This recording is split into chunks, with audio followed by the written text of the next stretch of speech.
김경래 최강 시사.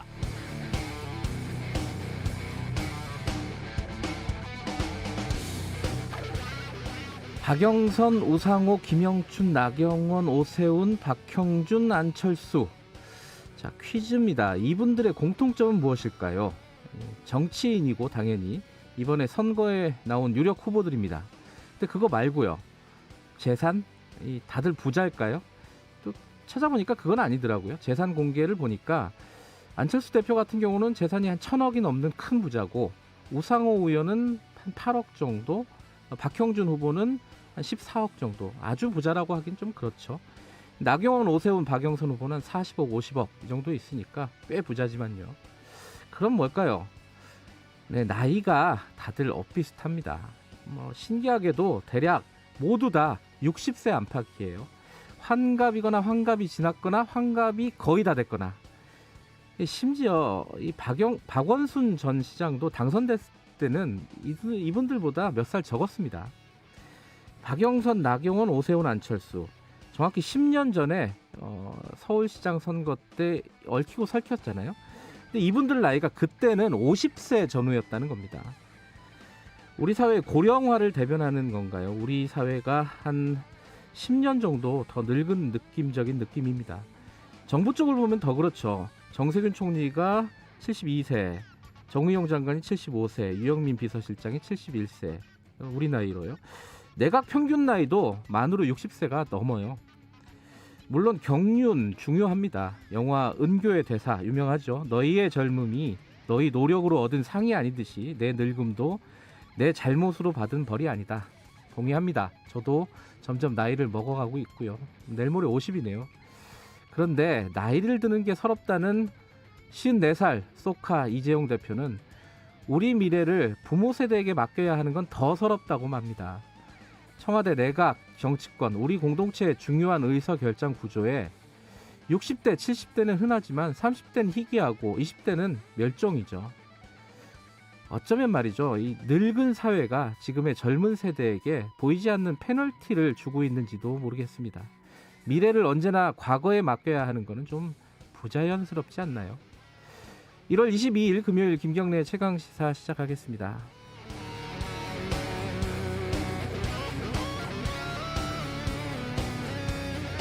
네, 김경래 최강시사는 유튜브 라이브 열려 있습니다. 실시간 방송 보실 수 있고요. 샵 9730으로 문자 기다립니다. 짧은 건 50원, 긴 건 100원이고요. 스마트폰 콩 이용하시면 무료로 참여하실 수 있습니다. 이번 주까지는 문자 참여하시면 10분 추첨해서 모바일 커피 쿠폰 보내드립니다. 많이들 참여해 주세요.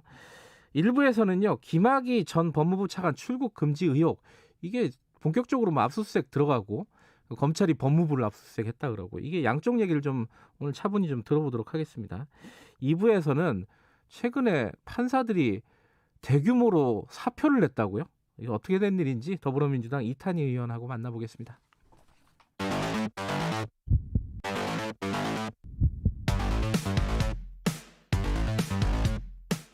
오늘 아침 가장 뜨거운 뉴스 언박싱. 네, 뉴스 언박싱 민동기 기자 나와 있습니다. 안녕하세요. 안녕하십니까. 민동기 기자는 저 서로 안 물어봐서 모르겠는데 저랑 나이가 비슷하시죠, 그죠? 거의 비슷합니다. 네. 우리도 이제 아직 50대는 아닙니다. 내일 모레 50대입니다. 내일 모레 50이고. 이 이메일에 저도 이제 그 취재원들한테 이제 이메일들 많이 받잖아요. 네. 여기저기 뭐 단체나 뭐 노조나. 근데 어젯밤에 보니까 반가운 메일이 하나가 있더라고요. 택배 노조가 기자회견을 취소했다. 네. 그렇죠? 네. 왜 취소했습니까? 일단 그 사회적 합의 기구가 지난달 초에 출범을 했거든요. 예. 이게 택배 노동자 과로사 방지 대책을 위한 합의 기구입니다. 네. 어제 1차 합의문을 발표를 했는데 택배 노동자의 기본 작업 범위를 택배의 집하 배송으로 한정을 했습니다. 예. 가장 뜨거운 쟁점이 됐던 분류 작업은 택배사 책임으로 명시를 했고요. 택배사는 분류 작업 설비 자동화를 추진을 하고, 불가피하게 만약에 택배 노동자들이 분류 작업을 하는 경우에는 수수료를 지급을 하도록 했습니다. 그리고 주간 최대 작업 시간은 60시간, 하루 최대 작업 시간은 12시간을 목표로 했고요. 오후 9시 이후에 심야 배송을 제한을 하되 물량 증가 등으로 불가피한 경우에는 오후 10시까지로 1시간 연장을 하도록 했습니다.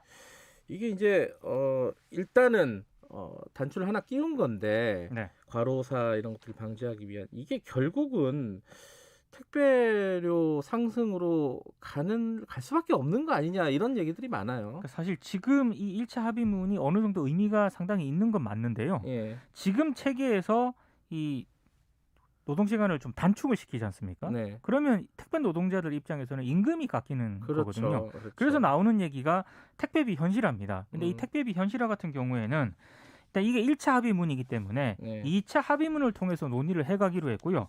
아마 이때 뭐 택배비라든가 택배 요금 거래 구조 개선 방안 등이 논의가 될 것으로 보입니다. 우리 택배비가 보니까 뭐 이른바 선진국들에 비하면은 낮은 건 사실입니다. 그죠? 너무 쌉니다. 네. 물론 뭐 소비자들한테는 좋지만은 적정한 어떤 비용들이 서로 간에 부담이 돼야지 이런 어떤 과로사라든가 이런 것들을 막을 수 있겠죠. 그렇죠. 앞으로 좀 논의가 돼야 될 건데 다들 저항을 할 겁니다. 기업은 기업대로, 소비자는 소비자대로. 네. 그렇죠. 잘 좀 합의가 됐으면 좋겠습니다.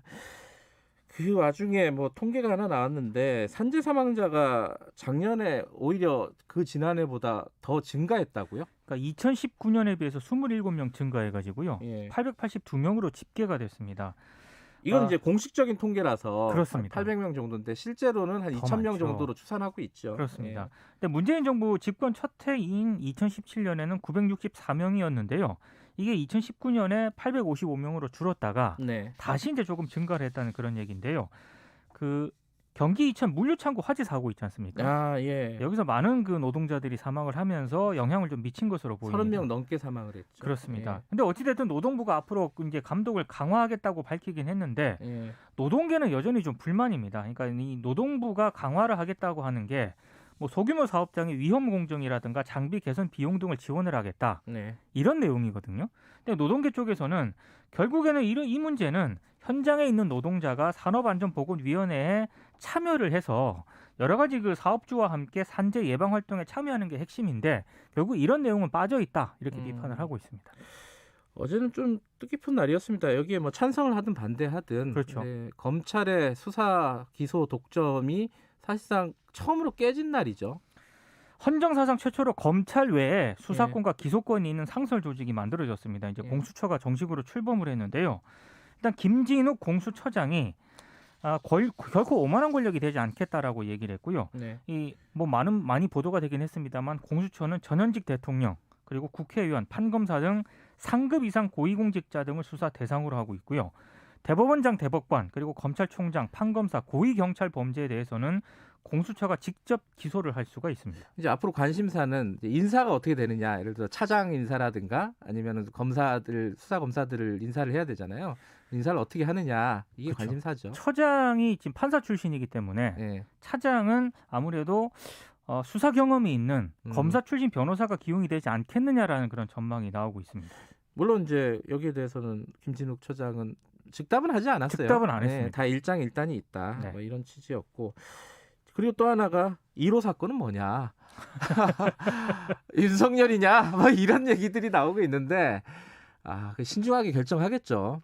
그러니까 지금 인적 구성을 아직 이게 정비를 안 했거든요. 네. 아마 한 3월쯤에 가야 이런 얘기들이 좀 나올 것으로 보입니다. 김진욱 처장이 그 얘기를 했죠. 누구나 이거는 공수처에서 할 만한 수사다라는 고개를 끄덕거릴 만한 그렇죠. 수사를 선택하겠다. 그게 쉽지는 않을 거예요. 이게 정치적으로 굉장히 예민한 사건들이 많기 때문에 네. 어쨌든 잘 헤쳐나가길 바라겠습니다. 기재부의 나라냐? 이게 뭐 사극 대사입니까? 이게 왜 이런 얘기가 누가 어떤 상황에서 한 거죠? 정세균 총리가요. 네. 어제 기획재정부를 딱 지목을 했습니다. 그래서 지금 코로나19 때문에 피해를 보고 있는 자영업자 소상공인의 영업 손실 보상을 법제화하는 방안을 마련을 하라. 네. 이렇게 딱 대놓고 지시를 했는데요. 이게 왜냐하면 김용범 기재부 1차관이 손실보상을 법제화한 나라는 찾기 어렵다. 이렇게 우회적으로 반대 의사를 밝혔거든요. 네. 그러니까 이 나라가 기재부의 나라인가 이렇게 얘기를 하면서 화를 냈다라고 하는데요. 이 기재부를 사실상 개혁 저항 세력으로 일단 규정을 했고요. 정세균 총리가요. 그렇습니다. 네. 상당히 강하게 얘기를 했는데 뭐 일종의 경고장이라는 얘기도 나오고 있습니다. 왜냐하면 개별 부처가 대통령까지 공감한 사안에 대해서 반대를 표명하고 있는데 네. 이런 상황 방치했다가 결국 레임덕 올 수 있는 것 아니냐 뭐 이런 분석이 하나 있고요. 또 하나는 이 정 총리도 대선 후보이지 않습니까? 네. 현안에 대해서 좀 목소리를 내고 있다 이런 분석도 나오고 있습니다. 그러니까 김영범 1차관 얘기는 맞는 얘기긴 맞는 얘기예요. 그거 그렇죠. 보면 법제한 나라 찾아보기 어렵다. 어렵죠. 맞는데 하나 빠뜨린 거는 그럼 법제화가 다가 아니라 법제화 안 하고 그러면 문제 해결을 할 수 있었느냐 지금. 그렇죠. 그죠. 그 부분이 빠져 있는 겁니다 지금. 그걸 못 하고 있으면서 법제화를 그래서 하자는 건데 법제화 안 하고 할 수 있으면 더 좋겠죠 사실은.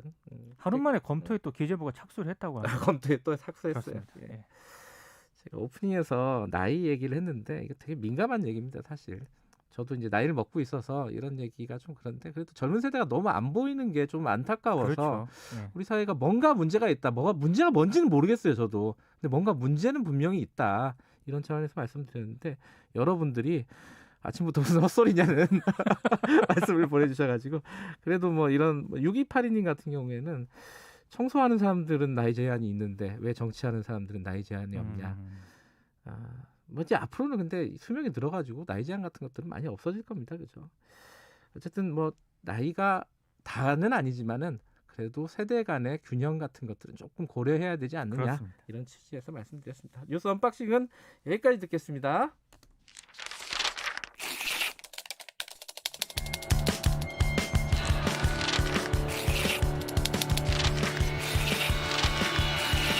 민동기의 저널리즘 M.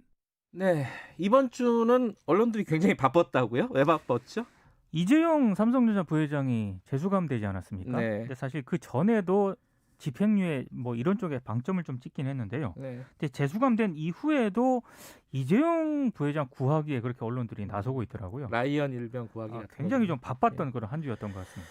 조금 과한 물론 이제 기업이 중요하다 뭐 이렇게 생각할 수는 있고 그런 논조를 가진 신문들이 있을 수 있는데 과한 보도들이 좀 있었어요. 한국경제하고 동아일보가요. 예. 지난 19일하고 20일에 보도한 내용인데 이재용 부회장이 정부 특사 자격으로 코로나19 백신을 확보하기 위해서 출국을 준비 중이었다. 그렇죠. 이렇게 보도를 했는데 그래서 안타깝다 이거잖아요. 왜 안타깝다. 구속시켰냐. 예. 근데 이 보도에 대해서요.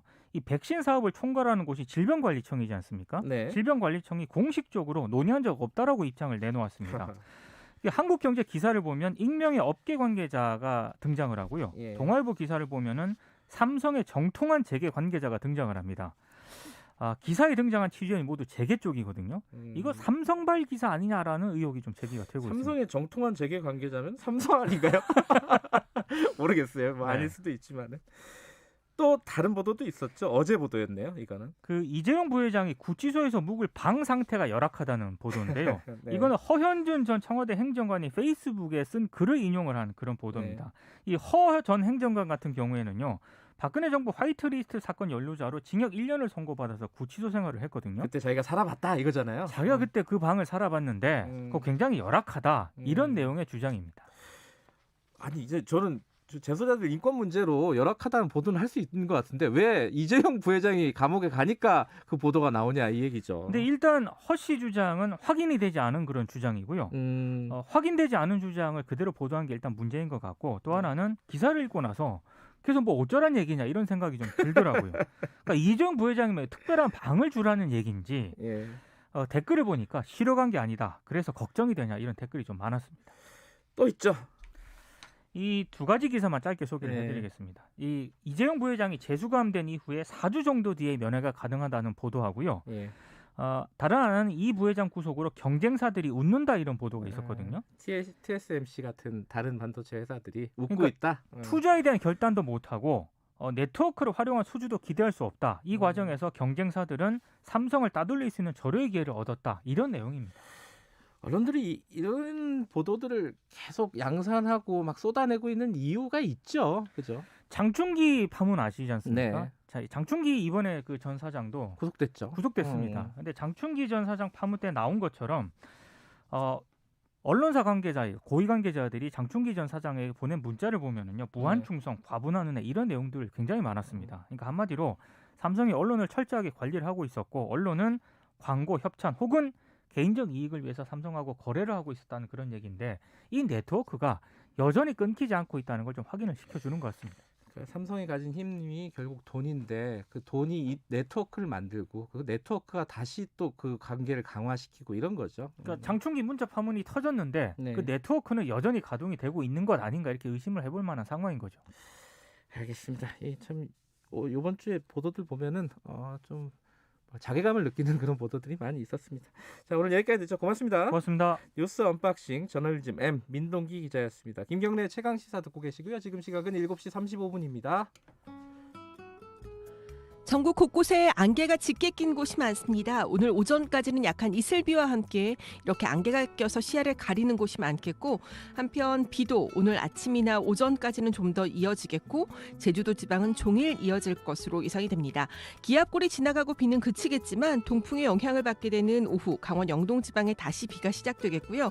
저녁 무렵에는 경상북도 동해안 지역도 비가 확대되겠습니다.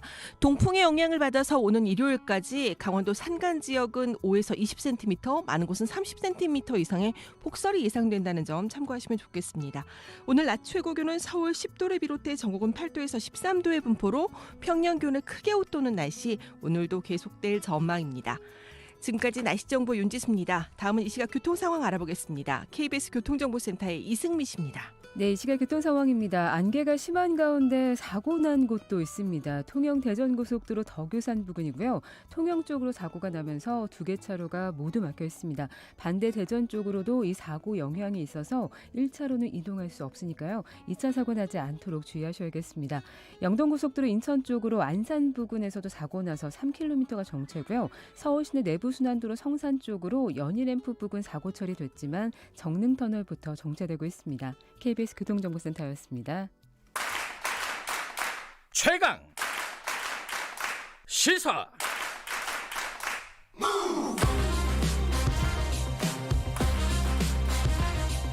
지금 여러분께서는 김경래 기자의 최강 시사를 듣고 계십니다. 네, 김학의 전 법무부 차관이 출국 금지. 그러니까 한밤에 밖에 이제 외국에 나가다가 잡혔는데 그게 이제 출국 금지하는 절차가 불법이었다. 지금 이런 의혹들이 나오고 있습니다. 그래서 지금 검찰이 법무부를 압수수색하고 좀 큰 사건으로 좀 비화되고 있는 지금 그 느낌인데 여기에 놓고 지금 양쪽의 입장이 굉장히 첨예하게 갈리고 있습니다. 여야라고 볼 수도 있고 이 사안을 바라보는 입장일 수도 있는데 오늘은 양쪽 입장을 좀 들어보겠습니다. 먼저 처음에는 부장검사 출신 변호사 좀 연결해 보고요. 그 다음에는 더불어민주당 쪽 연결해 보겠습니다. 먼저 검사 출신 이중재 변호사님 연결하겠습니다. 변호사님 안녕하세요. 예, 안녕하세요. 이중재 변호사입니다. 네, 지금 추미애 장관 같은 경우에는 이게 적법했다, 절차적으로 문제 없다 이런 입장을 밝혔는데 변호사님이 보기에는 문제가 있다고 보시는 거잖아요. 어디에 문제가 있다고 보시는 거예요? 우선 방시혁 김학의 전 차관이 예. 피의자 신분이 아니었단 말입니다. 음흠. 그런데 우리 출국관리법상 긴급 출국금지 대상자는 네. 형사 피의자예요. 음흠. 그리고 그 중에서도 징역이나 금고 3년 이상의 징역이나 금고에 해당하는 죄를 범했다고 의심할 만한 상당한 이유가 있는 사람으로서 네. 도주하거나 네. 증거를 인멸할 우려가 있는 피의자 이렇게 명백히 돼 있단 말입니다. 그런데 지금 김학의 전 차관은 당시 출국 당시에는 대검 과거사 진상조사단에서 조사의 대상일 뿐이었지 네.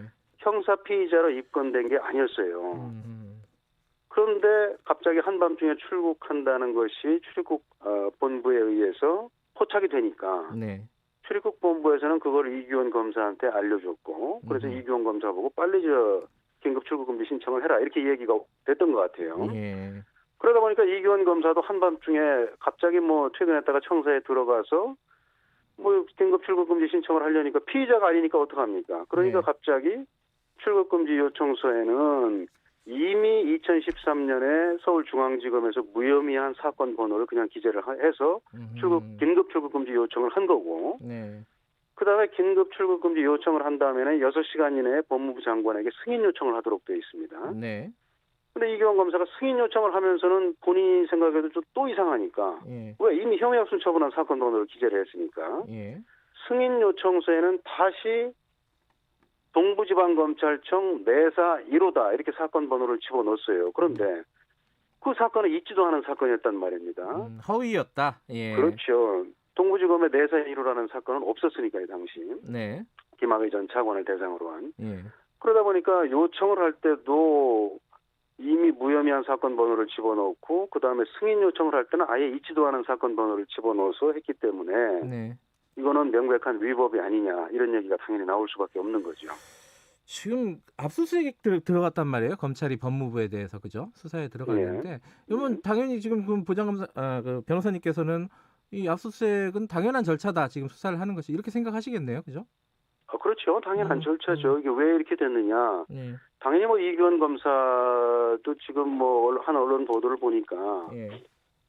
이게 지금 김학의 전 차관이 그 출국 시도가 출입국본부에 의해서 포착이 된 게 2019년 3월 22일 밤 10시 50분이에요. 예.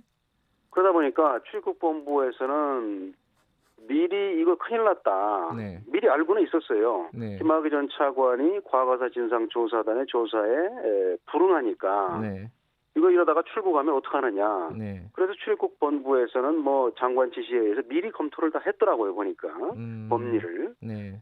그래서 이런 상황에서 출국 시도가 있었고 또 이규원 검사한테 출입국본부에서 연락을 해서 갑자기 지금 긴급 출국금지 신청이 이루어진 거기 때문에 예. 통상적으로는 수사기관인 검찰이나 경찰에서 출입국본부에 요청을 하는 건데 네. 이 사건은 보니까 법무부에서 오히려 초미의 관심사였고 법무부에서 계속 김학의 전 차관의 출입국 기록을 조회를 뭐 100번 넘게 했다 뭐 이런 보도가 있지 않습니까? 예. 그렇게 하다가 오히려 법무부에서 주도권을 가지고 출국 금지에 대해서 관심을 갖고 있다가 거꾸로 수사기관인 검사에게 알려준 거기 때문에 예. 이거는 당연히 좀 뭔가 이상하다. 이건 출입국본부가 당연히 관여가 된 거고 네. 또 출입국본부 외에 어떤 관련자가 있을까? 이걸 검찰로서는 당연히 살펴볼 수밖에 없는 거고 예, 그 예. 첫 과정이 압수수색인 거죠. 근데 이제 여당에서는 이게 윤석열 총장의 보복 수사다. 이제 법무부에 많이 시달렸잖아요. 윤석열 네. 총장이 거기에 대한 보복 수사 아니냐. 네. 이 시각에 대해서는 어떻게 보십니까? 저는 그거에 대해서는 네. 우리가 박근혜 전 대통령 시절에 왜 소위 말하는 정윤회의 문건이라는 게 있었지 않습니까? 네. 그걸 좀 얘기를 하고 싶어요. 네. 그 정윤회 문건을 보면 당시에도 정윤회 문건에 적혀져 있는 그 실체적인 내용은 뭐였습니까? 국정농단이 있었느냐 없었느냐 그걸 알 수 있는 아주 좋은 문건이었는데 예. 그 당시에도 그 실체적인 내용에 대해서는 바라보지 않고 이거 네. 문건 유출한 사람이 누구야? 이것만 관심이 있었거든요. 네. 이거 뭔가 불순한 의도, 정권을 흔들기 위한 불순한 의도로 누군가가 그런 악의적인 의도를 가지고 문건을 유출한 것이 아니냐. 거기에만 노력을 집중하다가 결국은 비극이 온 거 아니겠어요? 지금 이 사건도 저는 예. 마찬가지라고 봐요. 이거는 무슨 뭐 여당의 시각이다, 야당의 시각이다, 뭐 보수의 시각이다, 무슨 진보의 시각이다 이런 문제가 아니에요. 우리 형사소송 절차에 있어서 가장 기본적인 그런 적법 절차가 지켜졌느냐 안 지켜졌느냐 예. 이런 시각에서 접근을 해야 된다고 생각을 합니다. 하나만 더 여쭤볼게요. 이제 일반인의 시각으로 보면은 네. 이게 김학의 전 차관 같은 경우에는 의혹이 많았던 인물이고 그때 출국 금지를 안 시켰으면은 그게 그럼 또 옳은 거냐? 이 결과적인 정의인데 이제 절차 같은 것들 잘 모르니까 네. 그렇게 생각하시는 분들에게는 뭐라고 말씀하시겠습니까? 우리 그 형사소송 절차의 그 기본 대원칙은 뭐냐면 네. 9명의 범인을 놓치더라도 1명의 억울한 사람이 나와서는 안 된다는 거예요.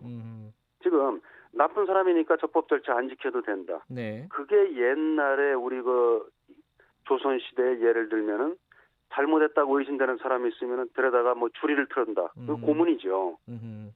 잘못하면 그렇게 되는 거예요. 그렇기 때문에 지금까지 우리 인류가 고안해낸 가장 좋은 방법은 그런 억울한 일이 없도록 해야겠다 하기 위해서 가장 좋은 방법이 바로 이 적법 절차를 지키라는 겁니다. 우리 과거에 한번 생각을 해보세요. 간첩사건 수사한 수사관들도 아마 대부분의 수사관들이 절차를 안 지키면서도 나는 국가를 위해서 한다고 생각했을 거예요. 근데 그게 어떻게 됐어요? 그 와중에 억울한 사람들이 나오고 네. 그분들이 수십 년이 흘러서 뭐 재심 절차 등을 통해서 억울함이 무죄가 밝혀졌지만 그분들이나 그분 가족들이 입은 피해는 소위 소위 말하는 회복할 수가 없는 거죠. 네. 그래서 형사 절차에서는 이 억울한 사람이 어떻게든 나오지 않게 해야겠다. 그렇기 알겠습니다. 때문에 이런 적법 네. 절차를 준수하라고 하는 겁니다. 양쪽 얘기 다 들어야 되니까 오늘 좀 짧게 여기서 마무리할게요. 고맙습니다. 예, 고맙습니다. 부장검사 출신 이중재 변호사였고요. 바로 이어서 가죠. 더불어민주당 김남국 의원님 연결되어 있습니다. 의원님 안녕하세요. 네, 안녕하세요. 안산 단원을 김남국입니다. 네, 이중재 변호사님 말씀 들으셨죠, 전화로? 죄송합니다. 제가 다 듣지 못했고요. 그래요? 끝에 1분 정도밖에 못 들어서 제가 내용을 전혀 모르겠습니다. 말씀드리겠습니다. 네네. 일단 기본적으로 그 허위로 사건 번호를 기재하고 이게 다 불법이었다. 그래서 수사를 하는 게 정당하다. 당연한 절차다. 이게 아주 기본적인 입장이에요. 여기에 대해서는 뭐라고 생각하십니까? 저도 당연히 그 형사사법의 대원칙이라고 하는 적법 절차의 원칙이라고 하는 것은 지켜져야 된다라고 생각이 들고요. 예. 여기서 뭐 문제가 되는 몇 가지 쟁점들이 있는데요. 허위의 공문서냐라고 하는 부분에 있어서는 네. 내사번호 기재가 가장 크게 문제가 되는 것 같습니다. 네네. 그러나 이제 이 내사번호라고 하는 것은 수사기관인 검사가 작성을 할 수가 있는 것이고 네. 내사번호와 실제 사건 번호가 일치하지 않은 문제가 이제 지적되고 있는 것으로 알고 있는데요. 근데 이제 이 내사번호와 이제 실제 사건 번호가 일치하지 않은 것은 이게 밤에 이제 막 새벽에 긴급하게 뭐 한 새벽 3시경에 막 긴급하게 출국 금지가 이루어지는 그 상황에서 네.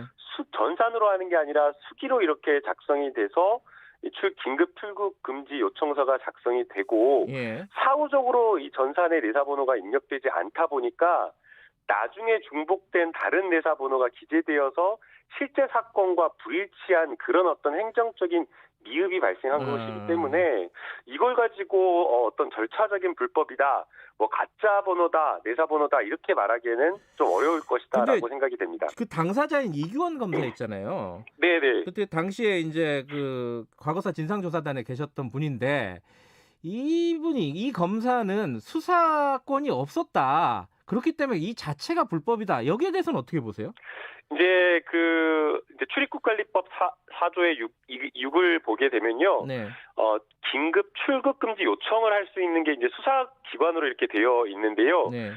검사라고 하는 그 자체가 개개인 자체가 다 하나의 독립관청으로서 수사권을 가지고 있는 기관으로 평가가 됩니다. 네. 그게 이제 법적 평가입니다. 그리고 지금 이규원 검사는 직무가 어떤 정지되거나 검사를 휴직한 상태에서 네. 뭐 과거사 진상규명위원회에 파견을 나가 있었던 것이 아니라 네. 검사 신분을 가지고 그대로 본인의 어떤 검사로서 이렇게 과거사 진상규명위원회에서 활동을 한 것이었기 때문에 네. 수사기관으로서의 법적 신분을 그대로 유지한 것으로 저희가 법적으로 평가를 해야 될 것 같습니다. 그리고 지금 의원님이 이 수사를 지금 현재 수원지검에서 하고 있는 수사를 윤석열 총장의 보복 수사다, 법무부에 대한 이렇게 규정을 한 적이 있지 않습니까? 보복 수사다 그러면 또 네. 이게 명예훼손 될 수 있으니까 네. 보복 수사가 강하게 의심된다라고 제가 밝혔습니다. 그거 좀 설명해 주세요. 왜 그런지. 이게 저희 많은 국민들이나 앵커께서도 이런 부분 네. 취재를 많이 하셨던 것으로 알고 있는데요. 예. 원래 검찰이 자기 식구 수사를 잘 안 하는 게 전문이잖아요. 네.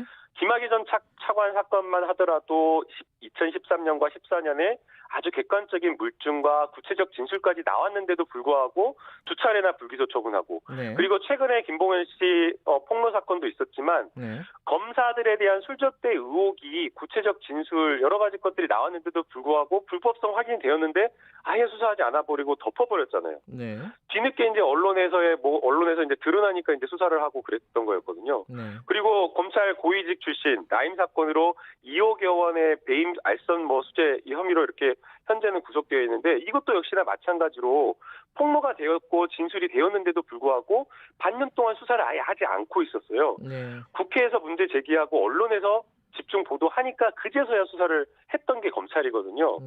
근데 이제 이런 지금 사건은 어떻게 보면 당연히 오히려 해야 되는 정당한 수사인데도 불구하고 아주 정광석화처럼 압수수색부터 해버려요.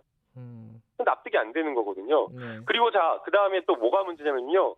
이 지금 불법 출금이라 막 이렇게 이야기를 하고 있는데 긴급 출국 금지를 하는 그 과정에서 지금 차규근 이 국장의 이야기를 들어보면 예. 의사결정 과정에 굉장히 고위직들 많은 사람들이 판단을 했다라고 이야기를 하고 있거든요. 네. 당시에 윤석열 총장의 가장 최측근이라고 하는 윤대진 검찰국장도 의사결정 과정이 있었다. 회의에 포함되어 있었던 것으로 진술하고 있어요. 네. 그리고 지금 대검의 지휘도 내려왔다라는 그런 이야기도 있고 네. 그렇다라고 한다면 대검의 차장이라든가 검찰총장 당시에 문무일검찰총장도 보고를 받고 적절한 지휘를 했을지 이런 것들까지 다 이야기가 되어야 되는데 딱 두 사람만 찝어가지고 네. 근데 공교롭게도 이 두 사람은 이 서울 남부지검에 있었던 이 검사들에 대한 술 접대 의혹 사건 수사했던 사람이고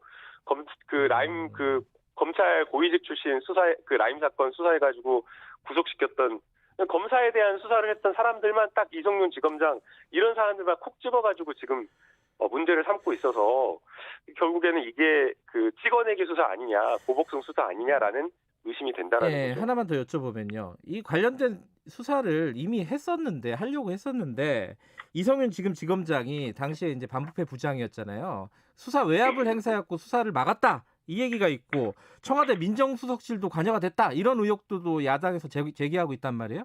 수사가 점점 위로 올라가고 있단 말이죠. 이 부분은 어떻게 보십니까? 이제 제가 그 부분까지는 사실관계를 알지는 좀 못하기 때문에 말을 정확히는 뭐 할 수가 없을 것 같고요. 네. 만약 이제 그 수사를 어떻게 막았는지 안 막았는지는 모르겠지만 네.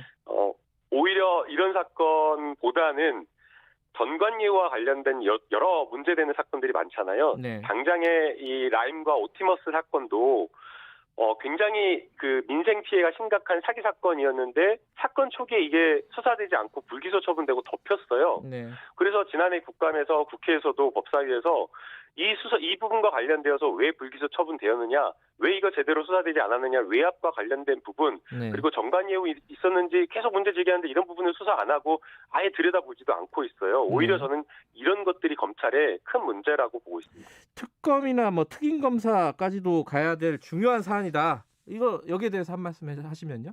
그런 거는 전혀 아니라고 보이고요. 네.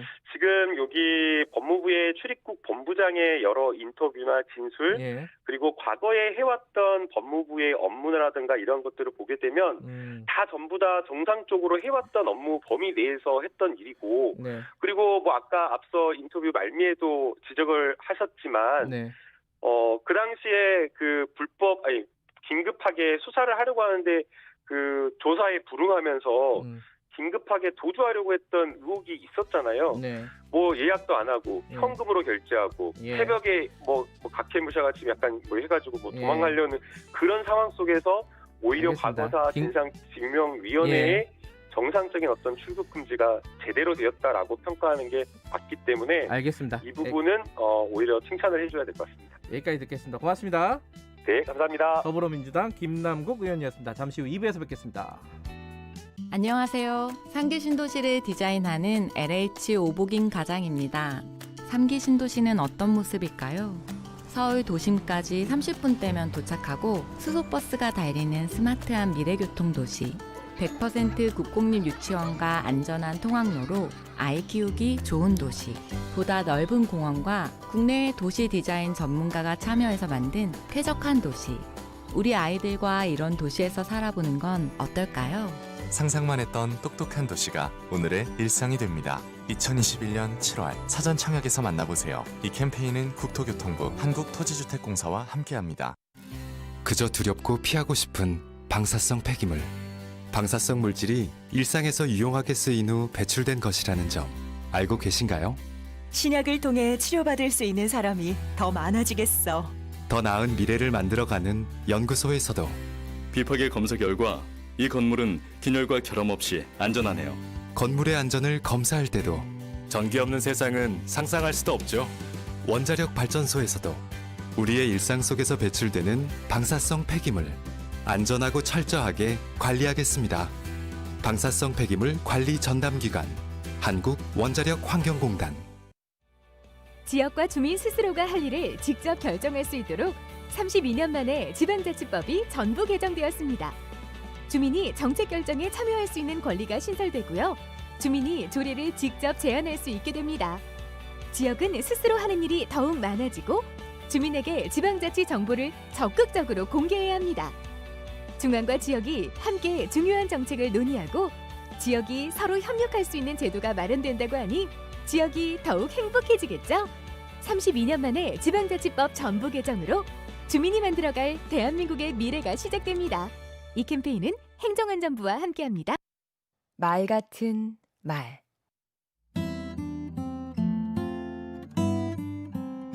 안녕하세요. 강원국입니다. 여러 사람 앞에서 말해야 하는 경우가 생기면 난감하지요. 길든 짧든 연설을 해야 하는 거니까요. 이때 저는 3가지만 떠올립니다. 첫째, 해야 하는 말. 둘째, 듣고 싶은 말. 셋째, 하고 싶은 말입니다. 가장 먼저 꺼내는 건 해야 하는 말입니다. 식당 밑반찬과 같이 기본으로 깔리는 말인데요.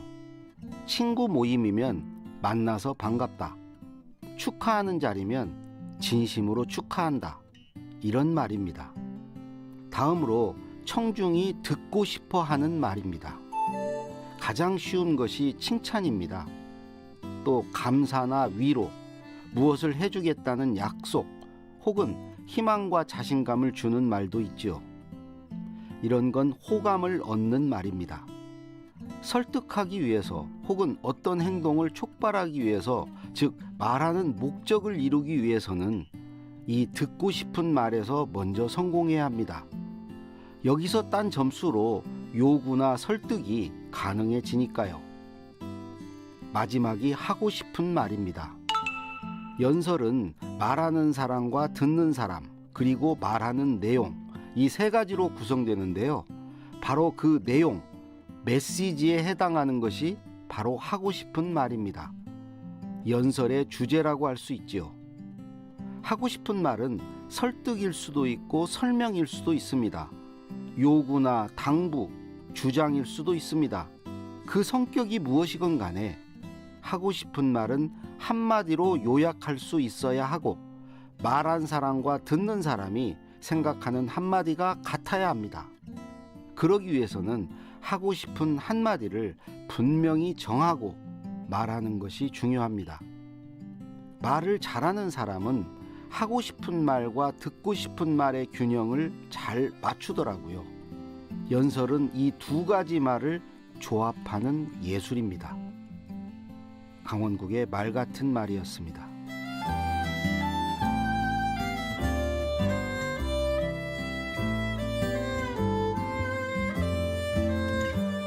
말하는 사람과 듣는 사람의 마음이 만나고 서로의 생각이 하나의 메시지로 통할 때 연설은 예술이 됩니다.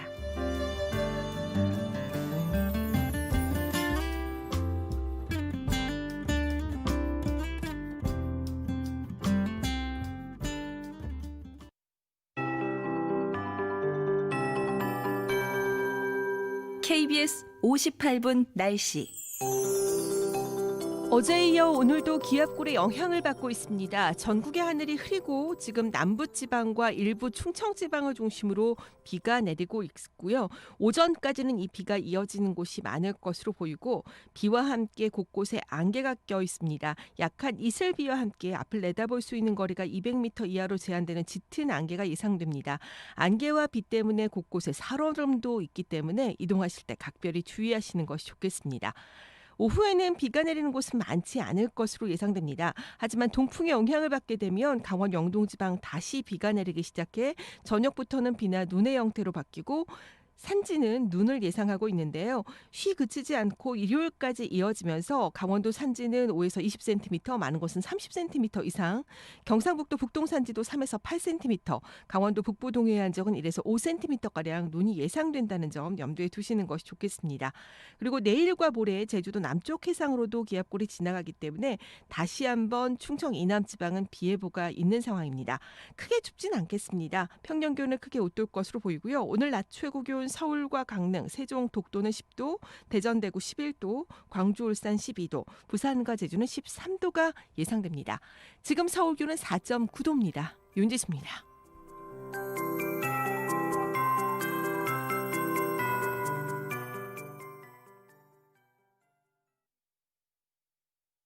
정성을 다하는 국민의 방송 KBS가 8시를 알려드립니다. AM 711kHz, FM 97.3MHz, KBS 1라디오입니다. HLKA.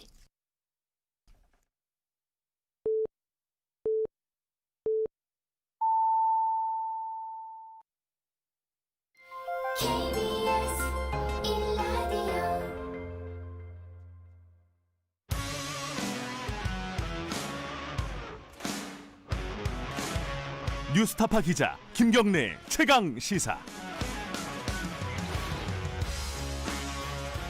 김경래 최강 시사 2부 시작하겠습니다. 판사들이 집단 사표를 냈다. 집단은 아니죠. 잇따라 사표를 냈다. 뭐 이런 보도들이 있어요. 한 80명 된다. 그런 보도도 나오고요. 왜 이런 일이 벌어지는 걸까? 여러 가지 해석들이 나오고 있습니다. 원래부터 이제 사법 개혁 그리고 법관 탄핵 이런 것들을 계속 추진하고 계신 분이죠. 이탄희 의원 연결해서 관련된 얘기 좀 여쭤보겠습니다. 이탄희 의원님 안녕하세요. 예, 안녕하세요. 이탄희입니다. 네, 이 판사들이 80명 사표를 냈다. 이게 맞는 얘기긴 해요. 이게 정확한 공식적인 얘기가 아니라서 잘 모르겠더라고요. 기사만 봐서는. 어때요? 네, 이게 사실 몇몇 신문사에서 매년 반복되는 뉴스인데요. 아, 그래요? 네, 이게 크게 오보였던 적도 있고요. 불과 한 2년 전에 이게 일면에 보도가 됐는데 숫자가 완전히 틀려가지고 오보였던 적도 있고 해서 저도 일단 사실인지 여부를 기다려봐야 된다. 일단은 이런 입장입니다. 네네. 그래도 아마 그 기자 주변에 이 네네. 사표를 냈다고 하거나 혹은 사표 낸 걸 들었다는 사람이 많았다는 얘기잖아요. 네. 뭐라고 이 원인 이유를 뭐라고 생각을 해야 될까요? 일단 말씀드린 대로 사실 여부는 기다려봐야 될 것이고 다만 이제 가정적으로 말씀을 드리면 여러 가지 언론 분석이 나오는 걸 제가 보긴 봤는데 그 중에 정치적인 어떤 이유들로 제시되는 것들은 사실 사실이 아닐 가능성이 높고요. 왜 그러냐면 이게 판사가 세속적인 의미에서 보면 진짜 좋은 직업이거든요. 이게 정년도 보장되고 중간에 어떤 판결을 해도 책임을 안 져도 되잖아요. 그래서 어떤 게 정치적인 이유로 판사직을 포기하는 건 쉽지 않고 대체적으로 이제 개인적인 이해관계 때문에 퇴직을 하는데요. 제시된 이유 중에 보니까 변호사법 개정이 예정된다. 그래서 정관 예우 금지를 위해서 앞으로 3년간 근무했던 법원에 대한 사건들을 3년간 못하게 된다. 이런 이야기가 있더라고요. 그래서 만약에 판사가 사표를 많이 냈다고 하면 그게 이유가 될 수는 있겠다. 이런 생각입니다. 판사 생활 꽤 하셨고 그래서 지금 말씀하신 정치적인 해석이라는 게 결국 그거잖아요. 사법 적폐몰이의 후유증이다. 이렇게 얘기를 하기도 하고 또 이제 우리법 연구회 이런 데서 요직을 다 독식해갖고 거기에 대한 반발로 나갔다. 이런 해석들을 일부 하는데 어때요? 전혀 동의하기 어렵고요. 사법 적폐 해결이 안 돼서 제가 계속 법관 탄핵 이야기를 지금도 하고 있지 않습니까? 그런 상황이기 때문에 그 시각은 좀 편향된 시각인 것 같아요. 일단 이번에 몇 명이 될지는 모르겠지만은 어쨌든 그 안에 이 사람들이 포함되어 있습니다. 임성근 판사, 이동근 판사. 이분들이 이제 이름만 들어서야 사람들이 잘 모르실 텐데 이분들이 양승태 대법원장 사법농단 사태 연루돼 있다 이래갖고 재판을 받고 있는 분인가요, 이분들이? 이 두 분이 이제 사법농단 사건에서 가장 이제 국민들의 분노를 샀던 행위 중에 하나를 저지른 분들이에요. 뭐였죠, 그게? 그게 이제 세월호 7시간 재판에 개입한 분들인데요. 그 사건 내용을 이제 이야기하기 전에 지금 요 두 분의 문제를 좀 뭐가 중심인지 제가 말씀을 드리면 이 두 사람은 사실 1심 판결을 통해서 법원 스스로 반헌법 행위자다라고 공인이 된 사람들입니다. 그럼에도 불구하고 어떤 징계도 이루어지지 않았고요. 아직도 안 냈어요, 징계를?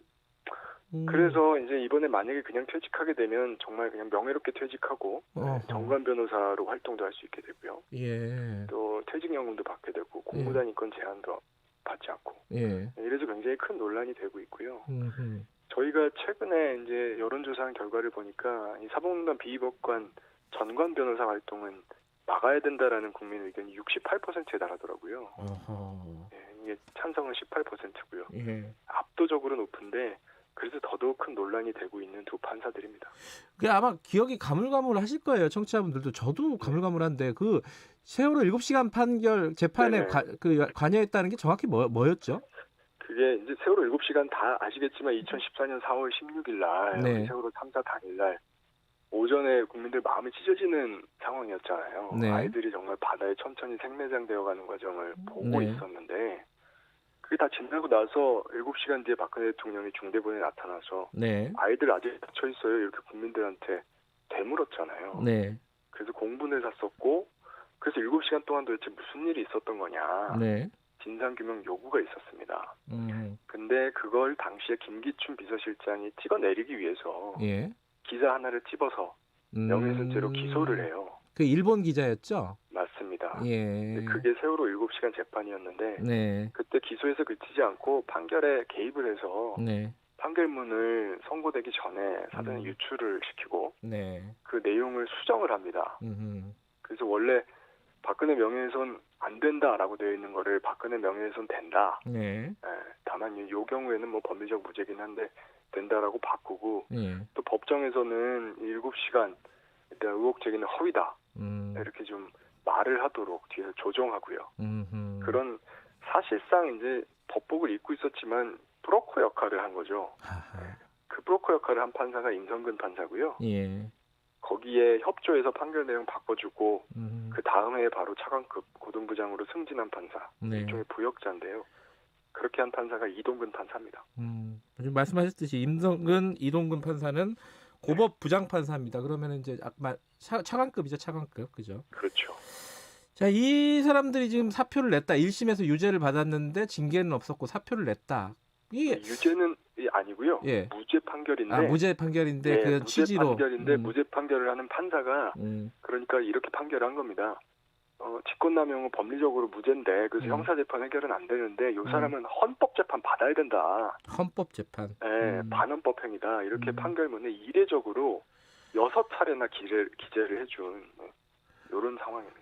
그런 상황들이 가끔 보이는데 이 뭔가 문제는 있다. 근데 법적으로는 무죄다. 그리고 징계도 안 받는다. 이러면 이 사람들은 어떻게 이런 어떤 잘못에 대한 책임을 물어야 되느냐. 이게 이제 핵심 아니겠습니까? 그렇죠. 근데 이 두 판사는 사실 반헌법 행위여서 헌법재판을 받아야 된다는 얘기는 풀어서 얘기하면 국회에서 탄핵 소추를 해서 탄핵 재판을 해라라는 얘기예요. 네. 그러니까 탄핵을 하라는 거죠. 그리고 사실 전국 법관대표자 회의가 2018년에 이미 이 행위에 대해서는 탄핵 소추를 해야 된다 국회에서 이렇게 명시적으로 의결을 아예 했습니다. 그래서 이 사안은 해결 방법은 국회 탄핵으로 이미 정해져 있고요. 요거를 그동안 국회가 사실상 직무유기 상태로 이행을 못하고 있었던 거죠. 아니, 제가 보기에는 이탄희 의원 말고 탄핵 얘기하는 사람은 요새는 거의 없던데요? 뭐 국회 내에서 공감대가 없는 건 아니고요. 다만 이제 이 사안이 많이 알려지지 못하고 또 이제 가장 큰 건 탄핵이라고 하는 건 시효가 없기 때문에 천천히 추진해도 될 거다라고 또 이제 생각하는 경향도 있었는데 이 두 판사가 이렇게 갑자기 도피하듯이 사표를 낼 거라고는 생각을 못했던 거죠. 이게 사표를 냈고 그러면은 만약에 수리가 되면은 뭐 탄핵도 안 되는 거 아니에요, 이제? 그죠? 그러니까 사직하기 전에 탄핵 소추를 해야죠. 2월 말일 경에 아마 퇴직하는 걸로 알고 있는데요. 예. 그 전에 탄핵 소추를 해야 된다고 생각합니다. 그러면 내실 거예요, 안을? 지금 의원들 뜻을 모아가고 있습니다. 그래요. 근데 어쨌든 이탄희 의원께서는 내려고 계획을 세우고 뜻이 모아지면 내겠다 이런 뜻인 거네요, 지금 말씀은. 그죠? 이게 지금 탄핵 아니라고 하는 게 법안처럼 그냥 의원들 몇 명이 낼 수 있는 게 아니어가지고요. 예, 몇 명이죠, 요건이? 100명이 발의를 할 수 있고요. 국회에서 통과되는 데는 150석이 필요합니다. 일단 발의가 100명이다. 100명 할 수 있을 것 같으세요? 예상을 하신다면? 뭐 거듭 말씀드리지만 뜻을 모아가는 중입니다. 제가 아직은 말씀드리기가 좀 시기가 좀 일어서 그렇고요. 조만간 말씀드릴 수 있게 되지 않을까 싶습니다. 알겠습니다. 어떤 식으로 국회에서 뜻이 모아지는지 저희들이 한번 지켜보고요. 그런데 임성근, 이동근 판사 말고도 그 사법농단에 연루됐던 판사들이 꽤 있잖아요. 많죠. 그게 한 뭐 숫자로 보면은 13명인가요? 그렇게 되면? 징계 청구된 건 13명이고요. 예. 검찰에서는 66명으로 봤어요. 조금 더 넓게 봤죠. 이분 명단 공개는 안 된 상태고요. 예, 숫자는 다르지만 검찰이 본 숫자는 66명이고 징계 청구는 13명이 됐다. 지금 상황에서 결과는 뭐 나온 게 있습니까? 일부 징계가 확정된 판사들도 있고요. 네. 그런데 이제 다수의 판사들은 본인들 잘못이 없다. 이제 징계 취소 소송을 제기했고. 네. 근데 문제는 그 취소 소송이 대법원에 접수된 지 벌써 2년이 넘어가고 있거든요. 네. 대법원이 아무 결론도 안 내고 있습니다, 지금. 안 내고 있어요? 네. 일부러 안 하는 거라고 보시는 거예요? 알 수는 없죠. 근데 결국은 그래서 징계 확정 없이 퇴직하는 사람이 발생하게 된 상황이니까요. 대법원에서 빨리 판결을 해주기를 지금이라도 촉구를 합니다. 빨리 그 징계 취소 소송의 결과가 나오면은 어떤 법적인 판단이 마무리가 될 텐데 그것도 안 하고 있다 이런 말이네요. 그렇죠. 예. 근데 관련해 가지고 이탄희 의원실에서 보니까 이 여론조사 아까 잠깐 말씀하셨잖아요. 네네. 이거 직접 의뢰해서 한 여론조사였던 거죠? 맞습니다. 예, 한번 읽어드려야 될 것 같아요. 리서치뷰에 의뢰해서 16일, 17일 18세 이상 1,000명 조사한 결과 여기 보면은 국민들의 다수가 탄핵에 찬성을 한다라고 돼 있어요. 네, 맞습니다. 요거는 한번 여론을 직접 보시려고 의뢰를 하신 건가요? 예, 저희가 이제 뭐 일부 법관 탄핵에 대해서 국민들께서 이제 이미 잊었다, 해결됐다고 생각하고 있다라고 하는 의견들, 그런 우려들이 있어서 확인차 한번 해봤는데요. 네. 결과는 전혀 그렇지 않고요. 네. 법관 탄핵 소추의 찬성이 58.7%, 반대가 25.6%로 탄핵 소추 찬성이 2배 이상 높고요. 네. 이제 더 의미가 있는 거는 전 연령 10대부터 70대까지 전 연령 다 찬성이 압도적으로 높고요. 네. 전 지역 서울부터 제주까지. 예. 그다음에 이념 성향도 보수 진보 중도 할 것 없이 모든 이념 성향에서 탄핵 찬성이 압도적으로 높게 나오고 있습니다.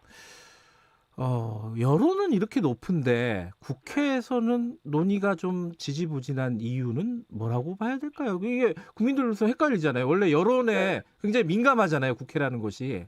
네. 왜 이럴까요, 이거는?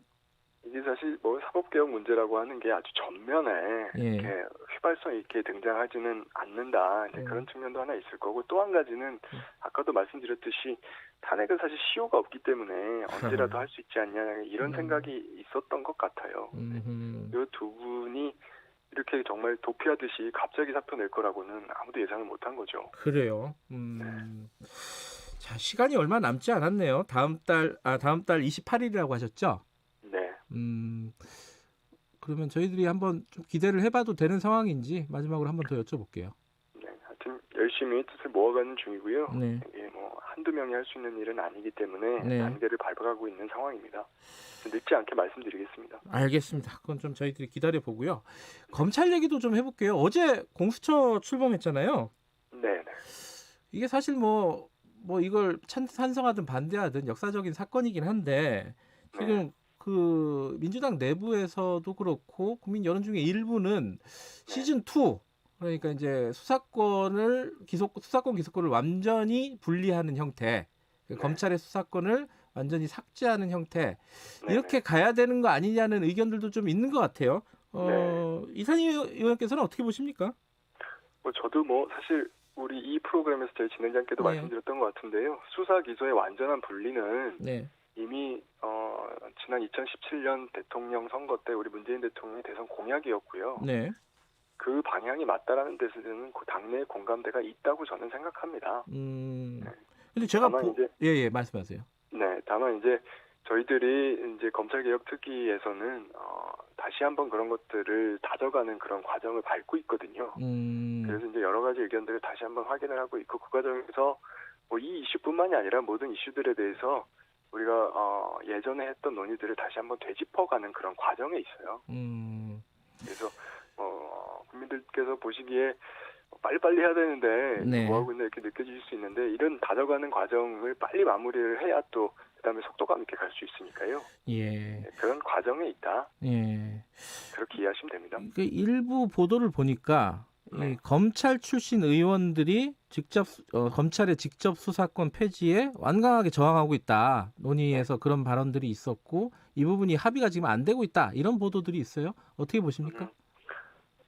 거듭 말씀드리지만 그냥 논의하고 있는 과정에서 여러 가지 의견들이 나올 수 있는 거고요. 예. 근데 그게 뭐 공감대가 없는 수준이다 전혀 그렇진 않고요. 한 번 더 여쭤보면은 그 네네. 검찰의 직접 수사권 있잖아요. 지금 6개 분야에 대해서 지금 네네. 직접 수사를 갖고 있잖아요. 네네. 이 부분을 완전히 없애는 게 맞느냐? 이게 특히 이제 검찰 출신 정치인들이 그런 얘기들을 많이 하시는데 네. 이게 준비가 안 돼 있는 거 아니냐? 뭐 경찰이든 어디 다 넘길 데도 없는 거 아니냐? 그리고 국민들이 원한다. 이런 중요한 수사들은 검찰이 하는 것을 이거 여기에 대해서는 어떻게 보세요? 그러니까 이제 수사 기소 분리라고 하는 게 이제 네. 검찰이라는 거에 한정해서 검찰에 맡길 거냐, 뭐 어디에 맡길 거냐, 뭐 이런 문제라기보다는 국가 전체적으로 봐서 이 기능을 분리하자는 거잖아요. 네. 그래서 기능의 가장 확실한 분리는 기관의 분리죠. 네. 그거에 대해서 이견이 있는 건 아니고 네. 다만 그거를 이제 당장 예를 들어서 다음 달에 뭐 기소청과 수사청으로 다음 달에 바로 분리 완성하자 이렇게 할 수는 없고 네. 법을 만든다고 하더라도 그 법이 시행되고 하는 데는 시간이 걸릴 수밖에 없잖아요. 네. 그래서 어떤 시기에 어떤 형태로 해야 되느냐 네. 이런 것들에 대해서는 사실은 논의를 해야 돼요. 해서 로드맵을 만들어야 된다. 결국 우리가 도달할 때가 어디고 그게 언제쯤이라고 하면 그 전 단계는 어떻게 만들어가야 되냐 이런 것들에 대한 논의를 거치고 있다. 네. 이렇게 이해하시면 될 것 같고요. 네. 그런 차원이라고 하면 국민들께서 저는 더 넓게 이해하실 거라고 생각해요. 당장 뭐 몇 달 뒤에 어떻게 하자 그다음에 이 기능을 검찰에 맡길 거냐 어디에 맡길 거냐 이게 한두 달 뒤에 결정되는 일이기보다는 네. 1년, 2년, 3년 뒤에 궁극적으로 이렇게 만들어가는 과정 네. 속에서 이렇게 배치되어 가는 거다라고 하는 거를 국민들께서 좀 이해하신다고 하면 네. 공감대가 더 넓어질 거라고 생각합니다. 이것도 하나 여쭤보죠. 앞에서 저희들이 일부에서 인터뷰를 했는데 김학의 전 차관 출국금지 관련돼서요. 네네. 이게 이제 국민들의 법 감정은 그렇습니다. 이게 아니 도망가는 놈 잡았는데 한마디로 말해서 그게 뭐 좀 절차상의 문제가 있어서 그게 뭐가 문제냐 이런 쪽이 있고 이 절차를 지키는 거는 법의 어떤 적용 과정이 굉장히 중요하다.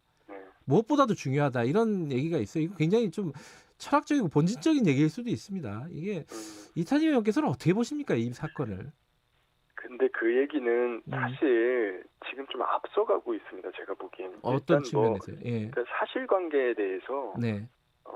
사실 지금 정리가 안 돼 있거든요. 네. 사실관계 자체에 대해서 지금 의견이 부딪히고 있고요. 네. 그것에 대해서 정리가 안 된 채로 일단 뭐 무슨 잘못이 있는 걸 전제로 이야기를 할 수도 없고요. 절차상의 어떤 문제가 있었던 걸 전제로 해서 어떤 뭐 실체적인 부분과 절차적인 부분에 뭐가 더 중요하냐 이런 얘기로 나가는 게 네. 사실 그 잘못을 전제해버리는 것이기 때문에 앞서가는 측면이 있어요.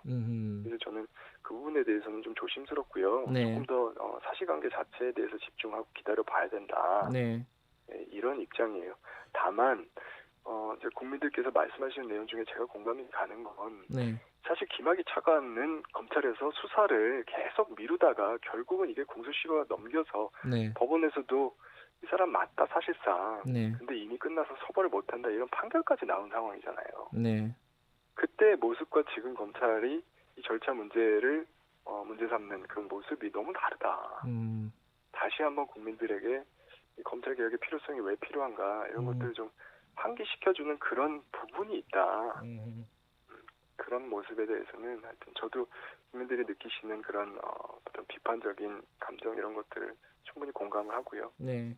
다시 한번 하여튼 검찰 개혁은 검찰이라는 기관이 이렇게 선택적으로 네. 수사를 하고 수사의 속도를 조절하고 하는 것들이 계속해서 이루어지지 않도록 만드는 데 있구나 이런 생각을 했습니다. 알겠습니다. 뭐 시간이 그 탄핵이란다 그 퇴임까지 시간이 많지 않아서 국회에서 논의가 어떻게 이루어지는지 좀 관심 있게 저도 좀 지켜보겠습니다. 오늘 말씀 감사합니다. 네, 고맙습니다. 네, 더불어민주당 이탄희 의원이었습니다. 공정하고 깊이 있게 오늘 하루 이슈의 중심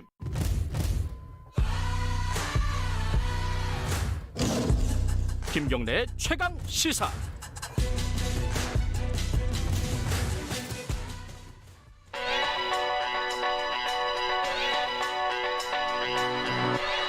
최강 시사 위근우의 눈. 네, 위근우 대중문화평론가 나와 계십니다. 안녕하세요. 네, 안녕하세요. 트로트 열풍이 언제부터였죠? 작년부터였나요? 재작년이었나? 이제 미스트롯이 예. 이제 성공하고 이제 미스터 트롯이 정말 이제 30%대의 엄청난 성공을 이제 지난해에 하면서 이제 정말로 지난해였나요, 그게? 미스터 트롯이 지난해였죠. 예. 아, 그렇구나. 진짜 모든 방송사가 이제 다 트로트 프로그램 하잖아요. 정말 말씀하신 그대로 모든 방송사, 지상파 모두 하고 있습니다. 대중문화평론가였어서 이런 부분은 어떻게 보십니까? 긍정적으로 보십니까? 사실은 다양성이라는 부분에 있어서 좋게 볼 수가 없죠. 처음에 트로트가 이렇게 나올 때는 이제 트로트라고 하는 영역이 이제 이렇게 이제 다시 대중의 관심 영역이 됐다라는 부분에 있어서는 긍정적으로 볼 수 있었는데 지금 또 모두 트로트를 하고 있으니까 예, 긍정적으로 보기 좀 어렵죠. 중간이 없어요, 중간이. 네, 맞습니다. 예. 그런데 그 와중에 지금 아까 말씀하신 미스터 트롯이 TV조선 프로그램이었죠. 예, 맞습니다. 근데 TV조선에서 MBN을 트로트 프로그램 우리 걸 표절했다 이렇게 소송을 걸었다고요? 예, 소송을 지난 18일에 했는데요. 예. 그러니까 이제 TV조선 측 입장은 이렇습니다. 이제 TV조선이 만든 이제 미스트롯과 미스터 트롯을 MBN 측에서 이제 도용해서 포맷을 도용해서 보이스킹과 보이스트롯을 방영하고 또 그 이후에 TV조선의 사랑의 콜센터를 좀 포맷을 도용한 트롯파이터를 방영했다. 이게 TV조선 측에서는 이제 두 차례에 걸쳐서 중단을 요청하는 뭐 공문도 내고 했는데 이제 그거를 이제 좀 응답하거나 시정하지 않아서 이제 자기들이 이제 소송까지 가게 됐다라고 얘기를 하고 있는 상황이죠. MBN도 할 말은 있겠죠. 뭐라고 해요? MBN은 여기 당연히 자기들은 무관하다고 하죠. 그러니까는 이제 가령 뭐 미스트롯과 미스터 트롯이 이제 그 성별로 출연자 분리해서 진행했던 반면에 뭐 보이스트롯 같은 경우는 이제 뭐 성별을 무관하게 대신에 연예인 출신들만 뭐 이제 도전을 하는 방식이었다든가 네. 뭐 가령 뭐 트롯파이터 같은 경우도 뭐 사랑의 콜센터가 아니라 자사 프로그램인 사랑의 콜센터보다 조금 더 먼저 방영했었던 자사 트로트킹 포맷을 따온 것이다라고 이제 해명을 하고 있죠. 이게 이제 사실 양쪽 주장이 이렇게 첨예하게 이렇게 갈리면은 이제 누군가가 이렇게 얘기를 해줘야 되잖아요. 예. 평론가 입장에서는 어떻게 보십니까? 그러니까 저는 이제 두 가지로 얘기할 수 있을 것 같아요. 우선은 TV조선이 화내는 이유는 좀 공감이 된다. 아, 그래요? 예. 하지만 좀 소송은 무리수다. 이거는 그래요? 이제 왜냐하면은 이거 사실 이제 한국에서 트로트 열풍 일으킨 게 앞서 말씀드렸듯이 미스트롯과 이제 미스터 트롯 연타석 홈런 때문이긴 하거든요. 근데 그 이후에 이제 MBN뿐 아니라 사실 지상파가 3사에서도 다들 트로트 예능 달려들지 않았습니까? KBS도 해요. 예, KBS도 지금 뭐 트롯 전국체전 하고 예. 있고, 사실 뭐 MBC도 트로트의 민족 최근에 끝났고 SBS도 트롯신이 떴다 했고, 그러니까 정말 이제 1, 2년 사이에 이 트로트는 이제 풀 한 포기도 안 남게 되는 상황이 된 거죠. 그러니까 사실 이제 TV조선 측에서는 좀 이제 화가 날 수는 있어요. 근데 이제 다만 그 프로그램들 다 포함해서 말씀드린 프로그램들 포함해서 사실 MBN도 요즘 말로 좀 각도기는 다 재긴 했거든요. 빠져나갈 구멍을 만들어놨다. 어느 정도 이제 이 프로그램들이 미스터 트롯을 안 보고 만들었다면 완전히 거짓말이지만 이게 조금이나마 이제 본인들의 오리지널리티가 포함된 포맷을 만들긴 했다라고 말할 수 있습니다. 소송은 무리수다라고 하는 거는 이제 TV조선이 소송에서 이기기는 좀 어렵지 않겠느냐 이런 말씀이신가요? 그러니까 제가 이제 뭐 변호사는 아니지만 이게 되게 저작권법에서 판례를 보면은 좀 그런 확률이 되게 좀 높아 보여요. 이제 왜냐하면은 저작권 보호 범위에서 표현물과 표현의 그 소재가 된 아이디어를 나눠서 그 중에 표현물만을 보호하는 이런 아이디어 표현 이분법을 적용을 하고 있거든요. 그러니까 한국에서 사실 이제 이번 예능 포맷으로 소송이 난 적이 지금까지는 없었는데 이제 제일 비슷한 게 게임 쪽이에요. 게임 쪽인데 가령 예전에 이제 그 캐릭터가 폭탄이나 이게 물풍선 설치해서 적을 해치우는 크레이지 아케이드라는 게임이 있었는데 그 게임에 대해서 비슷한 아이디어를 가진 되게 유명한 bomberman이라는 게임 쪽에서 이제 저작권 침해를 소송을 걸었는데 그때 이제 판례가 어떻게 나왔냐면 추상적인 게임의 장르나 전개 방식, 규칙 같은 거는 개념 방식이자 아이디어에 불과하기 때문에 저작권 침해를 볼 수 없다. 아, 볼 수 없다고? 예, 볼 수 없다고 했고 결국에는 이게 무엇을 보호해야 되느냐? 그러니까 그 아이디어를 이제 표현할 때 수많이 많은 표현 형태가 가능하잖아요. 뭐 그래픽이라든가 이런 것들. 그 수많은 표현 형태 중에서 저작자의 개성을 드러내는 것이어서 표현을 볼 수 있는 것이어야 이제 저작권의 보호를 받을 수 있다. 좀 눈에 보이는 구체적인 거를 따라해야지 표절이 된다 이런 그러니까 뜻이네요. 예를 들면은 가령 이제 타사에서 최강 시사가 너무 잘 돼서 타사에서 최강 시사를 되게 많이 흉내낸 어떤 코너 형식을 되게 흉내낸 어떤 그 시사 프로그램을 만든다. 라고 해서 사실 그거는 아이디어 차원이기 때문에 그거를 표절로 보기는 어려운데 만약에 이제 그 김경래 기자의 오프닝 멘트를 가져다 썼다. 그럼 그건 이제 완전 표절이 되는 거죠. 구체적인 거니까. 구체적인 표현이기 때문에. 대충 이해는 되는데 어쨌든 간에 지금 보면은 다른 다 하고 있는데 NBA만 특별히 딱 집어서 이제 소송을 하는 것도 좀 이상하고 그죠? 이게 다 자유롭지 못한 거 아니에요? 어차피 그러니까 사실 논란에는. 그러니까 이제 제가 아이디어 차원에서 이게 표절을 좀 잡기 힘들다라고 말씀드렸잖아요. 예. 그러니까 왜냐하면은 다들 자유롭지가 않아요. 가령 이번에 그 TV조선의 소송에 대해서 포털 댓글이 이제 뭐가 달렸냐면은 그럼 너네는 슈퍼스타 K로부터 자유롭냐? 또 따져보면은 네, 오디션 프로그램으로서 자유롭냐라는 건데 사실 한국의 음악 오디션 프로그램들은 슈스케로부터 자유로울 수가 없고 사실은 그 슈스케도 미국의 아메리칸 아이돌로부터 자유로울 수가 없죠. 그렇죠. 예, 중요한 건 이제 그 아이디어를 이제 새롭게 발전시키는 건데 가령 저는 이제 MBC 복면가왕이라는 프로가 JTBC 히든싱어의 포맷으로부터 많은 것을 좀 아이디어를 얻었다고 생각을 해요. 하지만 두 프로그램은 굉장히 다른 프로고 둘 다 굉장히 잘 돼서 두 프로 다 이제 해외에다 포맷을 수출하는데 성공하기도 했었거든요. 중요한 그러니까 그런 것이 이제 모범적인 사례인데 그렇지 못한 게 너무 많은 거죠. 이제 가령 수스케 시즌 2가 되게 히트를 쳤을 때 지상파에서 그때 그 MBC에서 위대한 탄생 만들고 그 다음에 지상파가 정말 줄줄이 오디션 프로그램을 만들었던 적이 있었어요. 그때도 되게 비판을 좀 많이 받았었고 우리가 또 자주 볼 수 있죠. 뭐 쿡방 나오면 다들 쿡방하고, 그렇죠. 먹방 나오면 다들 먹방하고, 예, 이제 설민석 씨가 뜨면은 모든 채널을 틀면 설민석 씨가 등장을 하고. 그러니까 저는 사실은 이런 포맷 돌려쓰기나 트렌드 회귀라에 대해서 자정을 방송계가 좀 보여주지 못한 부분이 있기 때문에 이번에 좀 소송이라고 하는 좀 극단적인 사달을 이룬 게 아닌가라고 생각을 합니다. 예전에는 우리 프로그램들이 일본 예능이나 이런 거 많이 뺏겼잖아요. 근데 시청자가 잘 몰랐죠 그때는. 근데 요새는 서로 뺏기는 것 같아. 요새 느낌이. 근데 어쨌든 지금 TV조선이 소송을 했는데 이게 이제 어떤 영향 이런 전반적인 이런 어떤 돌려막기 뭐 이런 거에 대해서 어떤 영향을 줄까 어떻게 보세요? 그러니까 저는 이게 TV조선 측은 어쨌든 여기 좀 경종을 울리겠다라는 좀 논리인데 저는 좀 회의적이에요. 왜냐하면 사회적 논의로 해결해야 될 문제를 사법 차원으로 가져가면은 결국 사람들은 그게 법적으로 무죄냐 유죄냐만으로 이제 판단 기준을 삼게 되거든요. 그러니까 가령 무죄나 무혐의가 나오면은 면죄부를 얻게 되는 거예요. 괜찮은 것도 아닌데 사실은. 사실은 괜찮은 게 아니죠. 그러니까 상도적으로도 그렇고 문화적 다양성으로도 결코 좋은 게 아닌데 무죄가 나오면 괜찮은가 보다 하는 거죠. 0777님이 요즘 TV 틀면 다 트로트다. 7922님도 트로트가 너무 많아가지고 TV 외면한 지 오래됐다. 그러니까 이게 오히려 역효과를 주는 거잖아요. 이런 포맷 뺏기기, 돌려막기, 트렌드 회귀를 어떻게 막을 수 있겠습니까? 우선은 시장에 맡겨서는 안 돼요. 그러니까는 이제 그 지겹다고 말씀해 주셨지만은 그래도 지금 지상파들이 그 예능 시청률 안 나온다 해도 트로트 예능은 다 10%가 다 넘기고 있어요. 그러니까 다 넘어가니까 하죠. 근데 넘어가다 하다 나중에 이제 풀 한 폭이 안 남게 되면은 그때가 다 떨어지는 거예요. 예. 그렇기 때문에 저는 이런 거에 있어 특히 지상파가 사실은 문화 다양성을 위해서 좀 방파제 역할을 해줘야 되는데 그 부분을 좀 더 지켜줘야 되지 않나. 사실 이번에 소송 대상은 MBN이지만 지상파들이 좀 더 반성해야 될 일이라고 생각합니다.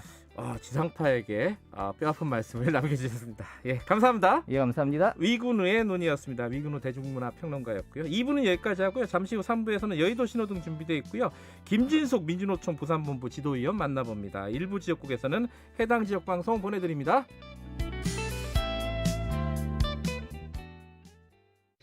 지금 위로가 필요하세요?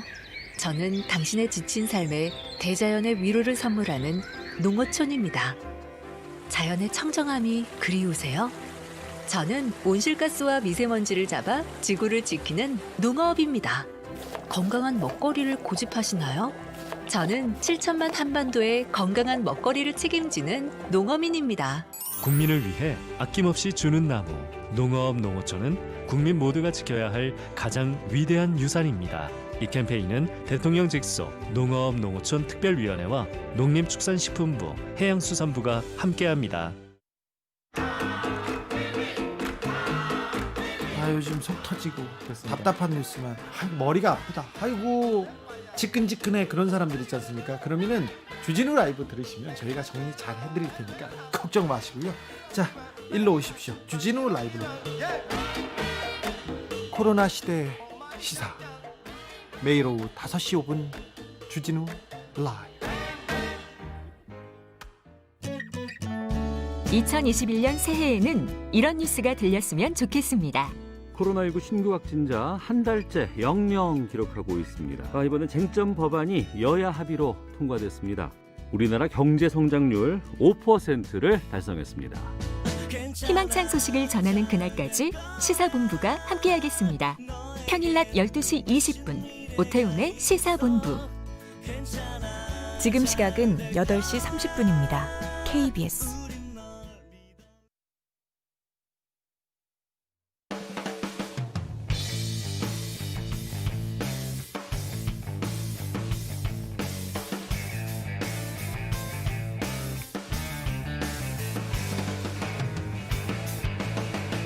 김경래의 최강 시사.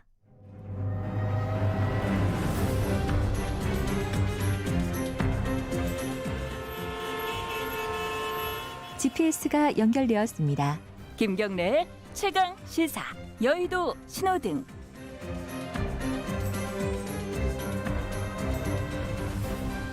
네, 한 주간 화제가 됐던 정가 인물을 집중 탐구해보는 시간입니다. 주간 인물 토크쇼 여의도 신호등.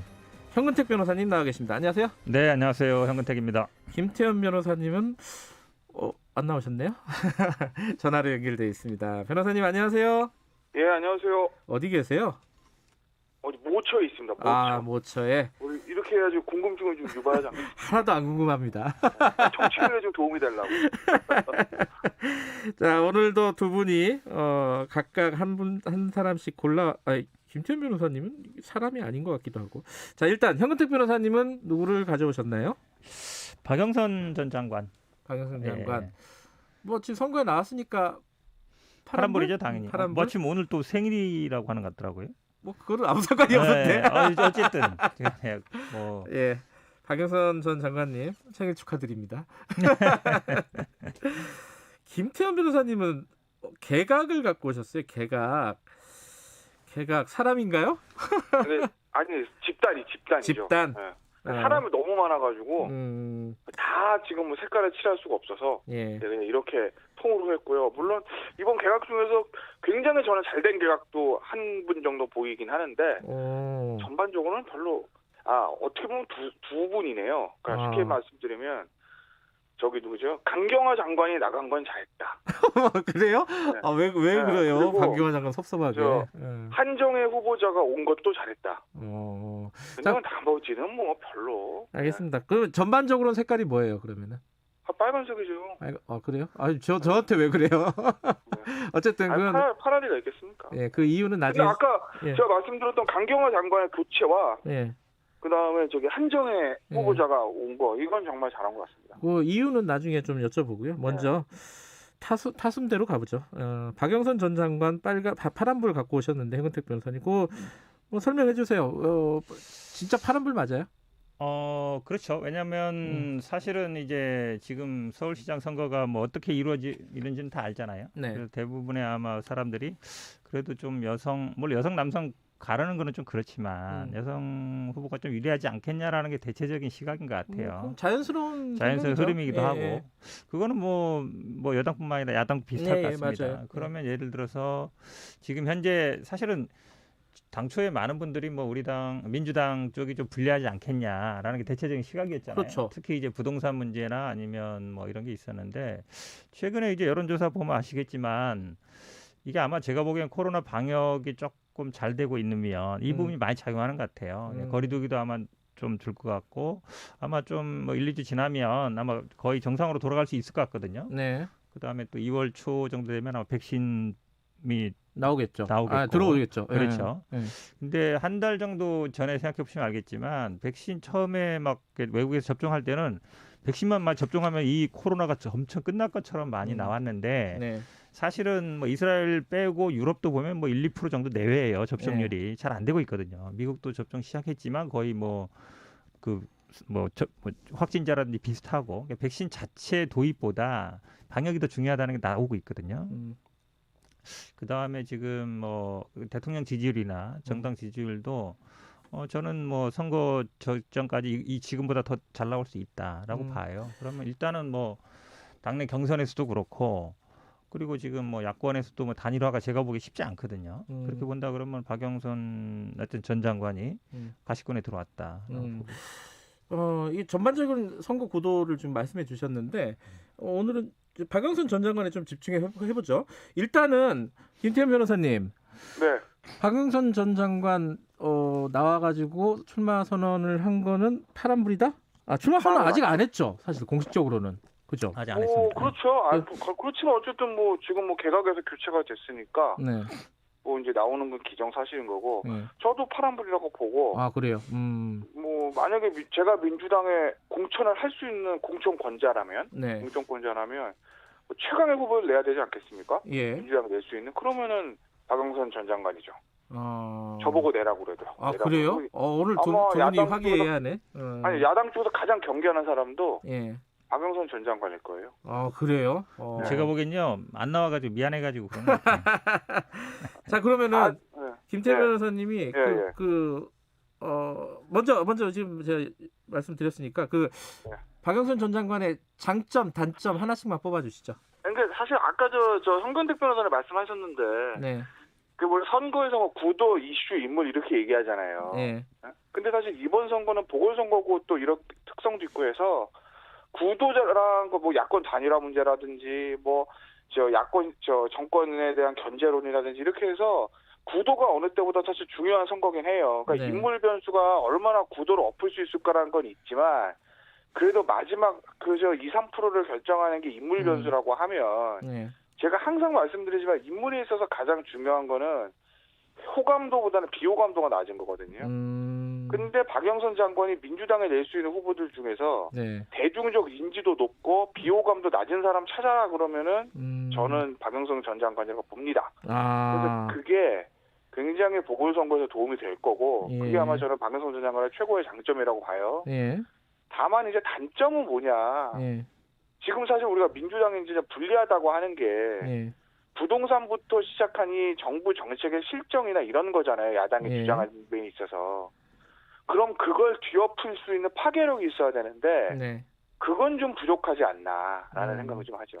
자, 장점, 단점 말씀해 주셨는데 대체적으로 동의하십니까, 현 변호사님?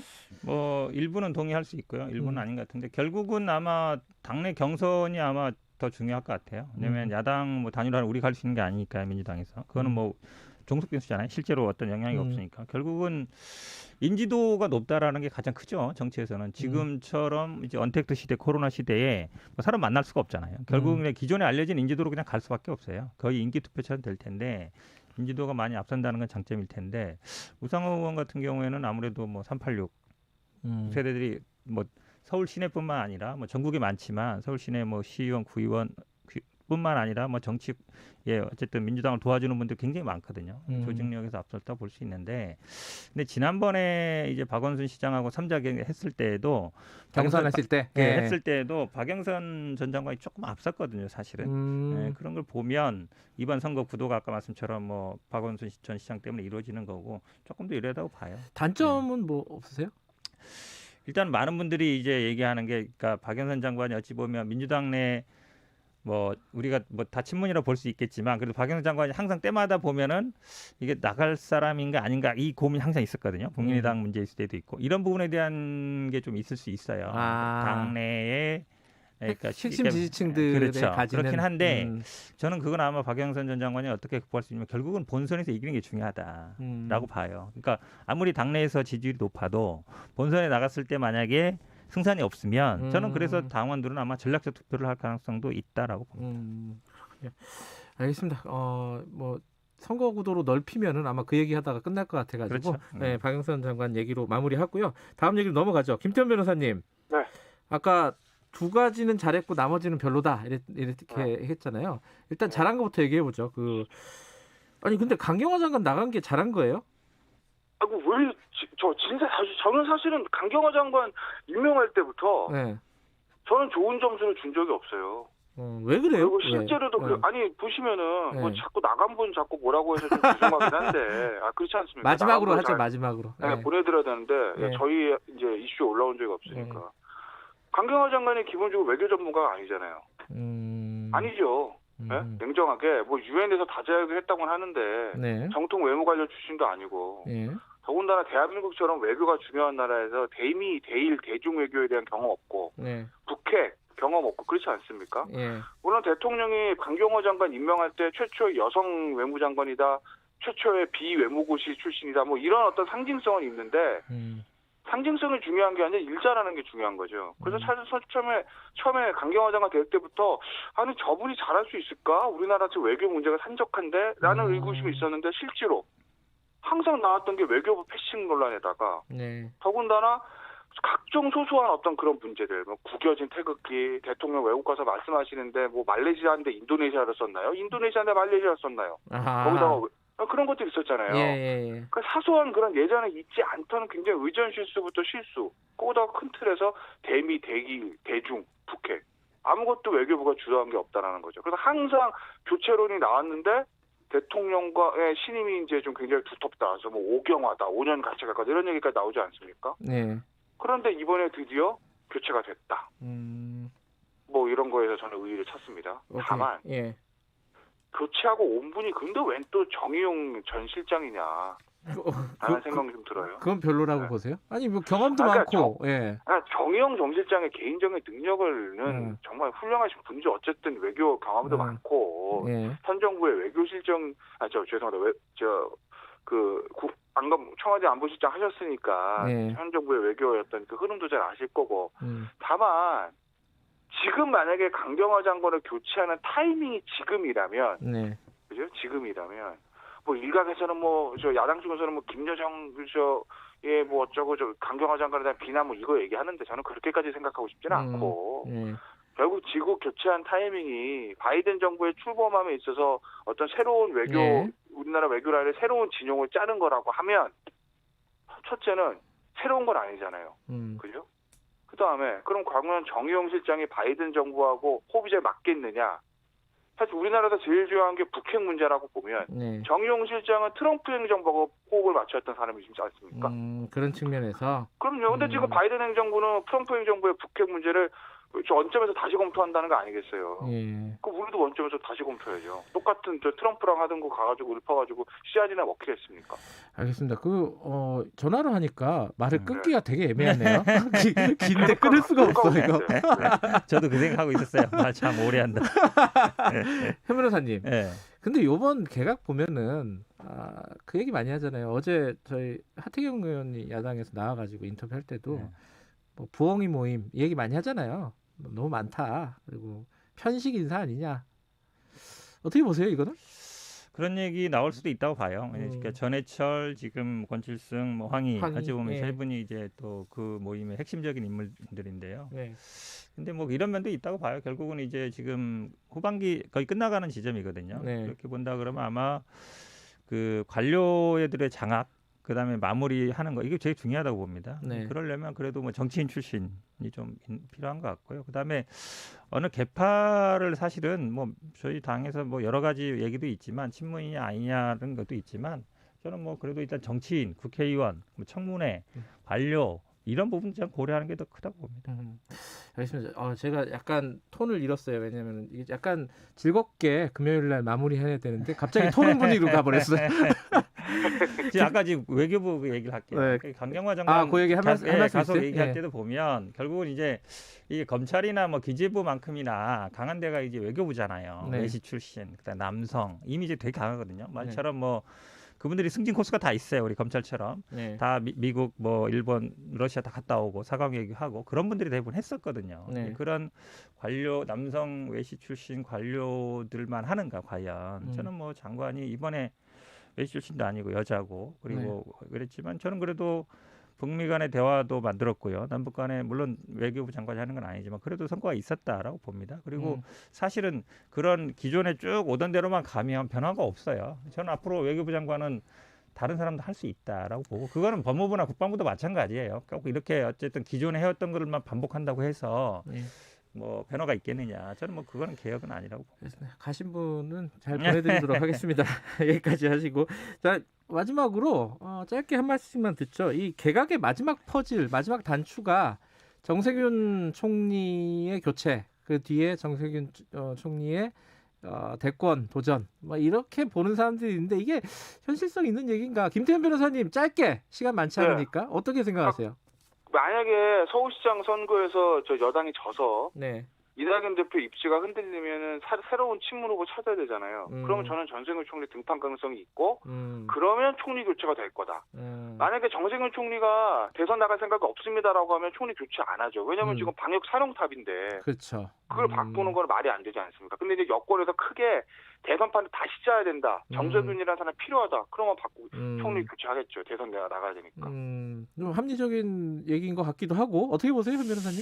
저는 뭐 이 보궐선거 결과와 관계없이 나올 가능성이 더 높다고 봐요. 그래요? 두 분 생각이 다르시네. 왜 그러냐면 사실은 정세균 총리 다 했잖아요. 국회의장 다 하셨죠. 다 했죠. 이제 할 게 이제 어찌 보면 대통령밖에 그거밖에 없어요. 없는데 맞잖아요. 국회의원도 하고 국회의장까지 했잖아요. 좋겠다. 할 게 대통령밖에 그러면 없어서.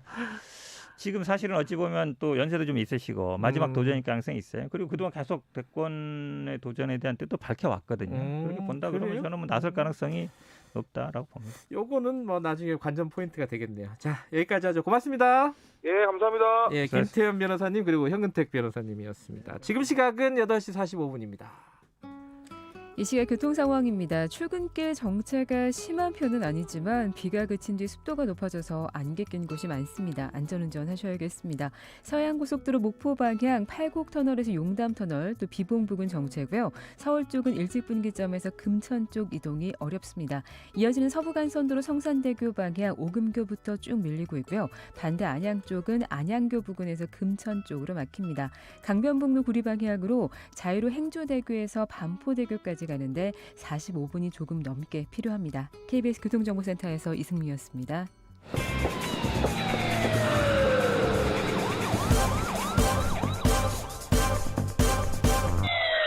김경래 최강 시사. 네, 한진중공업의 마지막 해고 노동자 김진숙 민주노총 지도위원이 부산에서 출발해서 걸어서요.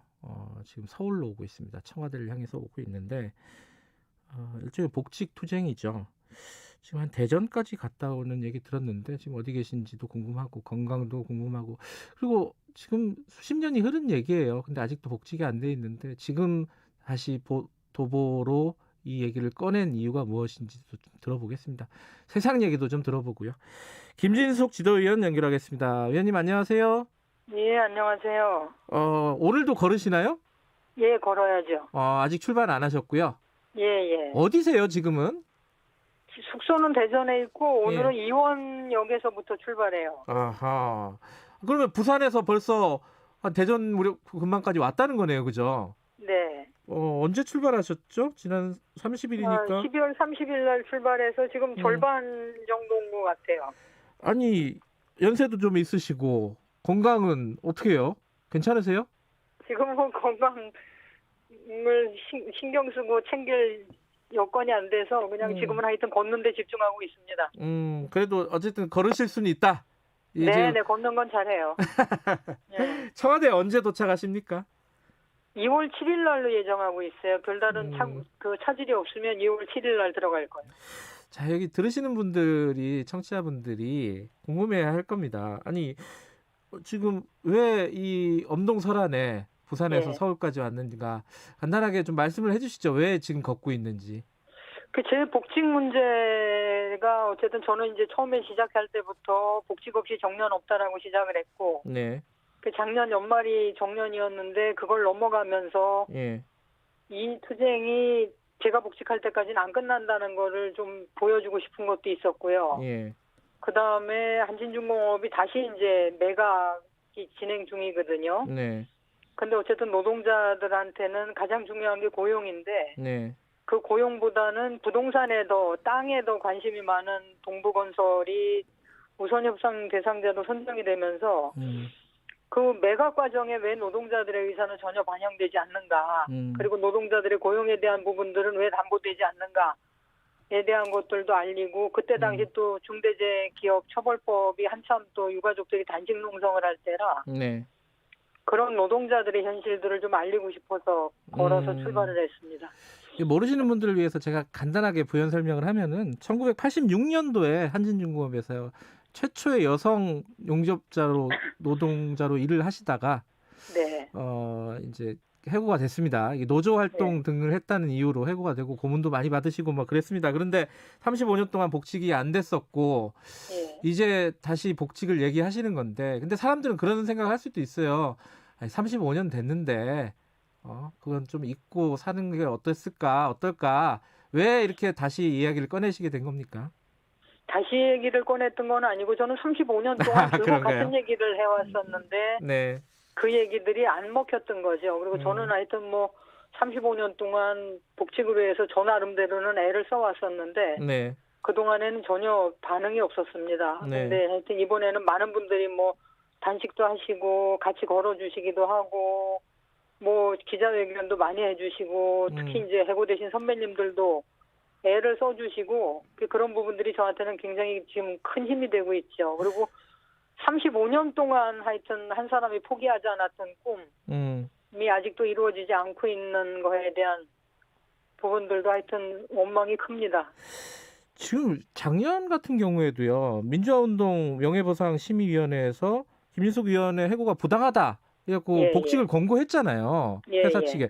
뭐 그리고 그뿐만 아니라 이게 각종 시민단체 뭐 등등해서 복직을 계속 얘기하고 있는데 회사 측의 반응은 전혀 없나요? 공식적으로 뭐 교섭을 해본 적이 없고요. 그리고 사측은 이제 계속 언론 플레이를 통해서 김진숙이 돈을 요구하고 있다는 식으로 명예를 훼손하고, 그리고 이제 사측에서 지금까지 나온 얘기는 뭐 임원들이 모금을 해가지고 8천만 원을 주겠다. 뭐 이런 얘기도 하고, 그건 해고에 대한 책임이 아니라 적선이죠, 적선. 이거 먹고 떨어져라. 그리고 뭐 재입사해서 명퇴를 해라. 네. 그건 복직에 대한 책임을, 해고에 대한 책임을 전혀 안 지겠다는 얘기라 그건 제가 받아들일 수가 없었고요. 네. 그 사측에서는 모르겠습니다. 왜 이렇게 완강하게 뭐 수백 명도 아니고 한 사람 남은 복직에 대해서 이렇게 사회적으로 문제가 될 때까지 문제를 키워가고 있는지를 이해할 수가 없어요. 저도 정말 뭐 짐작하건대는 사측이 이제 수많은 공을 들여서 기업노조, 어용노조를 만들어놨는데 다시 민주노조로 힘이 쏠릴까에 대한 두려움들이 아닐까라고 생각을 하죠. 그런데 이제 아까 35년 동안 포기할 수 없는 꿈이라고 말씀하셨잖아요. 네. 근데 이제 더 이상 이 김진숙 위원의 복직 문제가 개인의 문제가 아닌 게 돼버렸어요. 그렇죠, 그래. 어떤 의미가 있다고 보십니까? 본인의 복직 문제가 사회적으로는?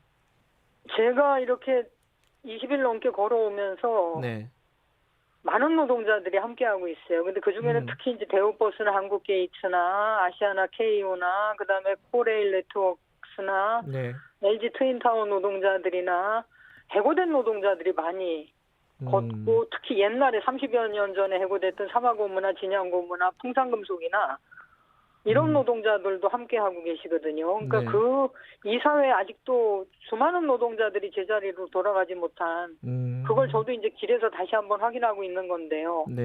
그래서 그런 노동 현실들이 여실하게 보여주는 그런 행진이 되고 있네요. 그래 뜻하지 않게.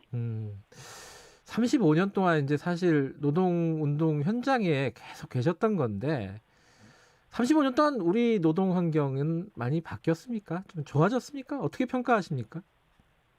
저는 비정규직 문제만 하나 보더라도 특히 청년들의 이 실업 문제, 비정규직 문제가 마음이 아픈데요. 사회에 첫발을 내디디는 게 비정규직으로 시작을 하고, 그리고 차별부터 온몸으로 느끼게 되는 이런 현실들은 부당하지요. 근데 그런 노동자들이 점점 늘어나고, 그리고 길에서도 보게 되지만 어제도 제가 청와대 앞에 갔다 왔습니다만 하여튼 해고된 노동자들이 너무 많아요. 수백 명이 수십 명이 아무 대책 없이 길거리로 내몰리게 되고, 그런 거에 대한 법적인 제재나 이런 것들 전혀 없이 한진중공업만 하더라도 이미 경영진의 경영 실패라는 게 다 드러났거든요. 근데 매각을 앞두고 또다시 그 고용에 대한 불안들을 노동자들만 짊어지게 되는 이런 부당한 현실들은 여전히 이어지고 있고 오히려 더 심해진 부분들이 있다고 저는 생각을 합니다. 지금 사실은 걸으시면서 이 일이 생긴 건데 중대재해기업처벌법 이게 이제 국회를 통과를 했어요. 지금 기업은 빠지고 중대재해처벌법이 되긴 했는데 어쨌든 이 상황이 여러 가지 좀 복잡했습니다. 위원님께서 보시기에는 어떤 생각이 드셨어요? 이 상황을? 법이 유가족들에 의해서 제정됐다라는 건 의미도 있지만 네. 이 사회의 정치가 그만큼 취약하다는 걸 전 드러냈다고 생각을 하거든요. 그러니까 이런 법이 정작 필요하다면 국회의원들이 먼저 나서서 법을 제정을 하고 그런 현실들을 없애기 위해서 네. 장치들을 마련해야 되는데 유가족들이 몇 년 전부터 요구를 하고 끝내 단시까지 해서야 그 정도로 통과가 됐는데 저는 어쨌든지 간에 유가족들의 농성이 아니었으면 이 정도도 통과되기 힘들었다고 생각을 하고요. 네. 그리고 여러 가지로 뭐 부족한 부분들은 많습니다. 근데 노동자들을 위한 법이 우리나라에는 계속 그래왔어요. 그러니까 노동자들을 위한 법이라고 만들어진 것들이 결국은 기업의 편을 들어주는 비정규직 보호법만 하더라도 결국은 비정규직들을 보호하는 법이 아니었지 않습니까? 그게 몇 년이 지나면서 이제 다 드러나게 되는 건데요. 최저임금법도 마찬가지고. 네. 그래서 이 법 역시도 끊임없이 개정 투쟁을 해야 되지 않을까 생각을 합니다. 정치가 굉장히 취약하다는 말씀하셨는데 이 유가족들이 막 단식하고 이래야지 이게 뭔가 일이 진행이 되잖아요. 항상 모든 그렇죠. 일들이. 네. 이거 어떻게 하면 바꿀 수 있을까요? 그래 하여튼 저는 그래요. 그러니까 이게 노동자들 보고 왜 그렇게 과격하게 투쟁을 하냐. 대화로 하지. 왜 그렇게 몸을 써서 투쟁을 하냐고 얘기하는데 노동자들은 정작 대화할 상대가 없습니다. 사측은 교섭에도 안 나오죠. 교섭에 나와서도 졸거나 똑같은 얘기를 뭐 교섭이 30차까지 진행될 때도 하거나 그러니까 이런 현실에서 어디다 호소할 데가 없는 거예요. 자신들은 너무나 억울하고 너무나 부당한 일들을 겪고 있는데 네. 그만큼 우리 정치가 약자들을 위해서 노동자들을 위해서 돌아가지 않았다는 거거든요. 그러니까 네. 그동안에 쭉 이제 뭐 기업주 편을 들어주거나 있는 자들의 편에 의해서 그러니까 국회의원들 자체가 그렇게 선출이 되니까 그런 현실들이 이어져 왔다고 생각을 하는데 저는 네. 어쨌든 소수자들의 목소리를 대변할 수 있는 정당들이 네. 자기 목소리를 내고 힘을 발휘할 수 있는 그래야 약자들의 목소리가 들린다고 생각을 합니다. 알겠습니다. 건강 조심하시고요. 네. 35년 동안 갖고 계신 꿈이 어떻게 이루어지는지 저희들이 한번 계속 보겠습니다. 오늘 네, 감사합니다. 고맙습니다. 말씀. 네, 고맙습니다. 예, 고맙습니다. 예, 한진중공업 마지막 해고 노동자 복직을 위해서 희망 뚜벅이 도보 행진을 하고 있는 김진숙 민주노총 지도위원이었습니다. 1월 22일이네요. 오늘 여기까지 하고요. 다음 주 월요일 아침 7시 20분에 다시 돌아오겠습니다.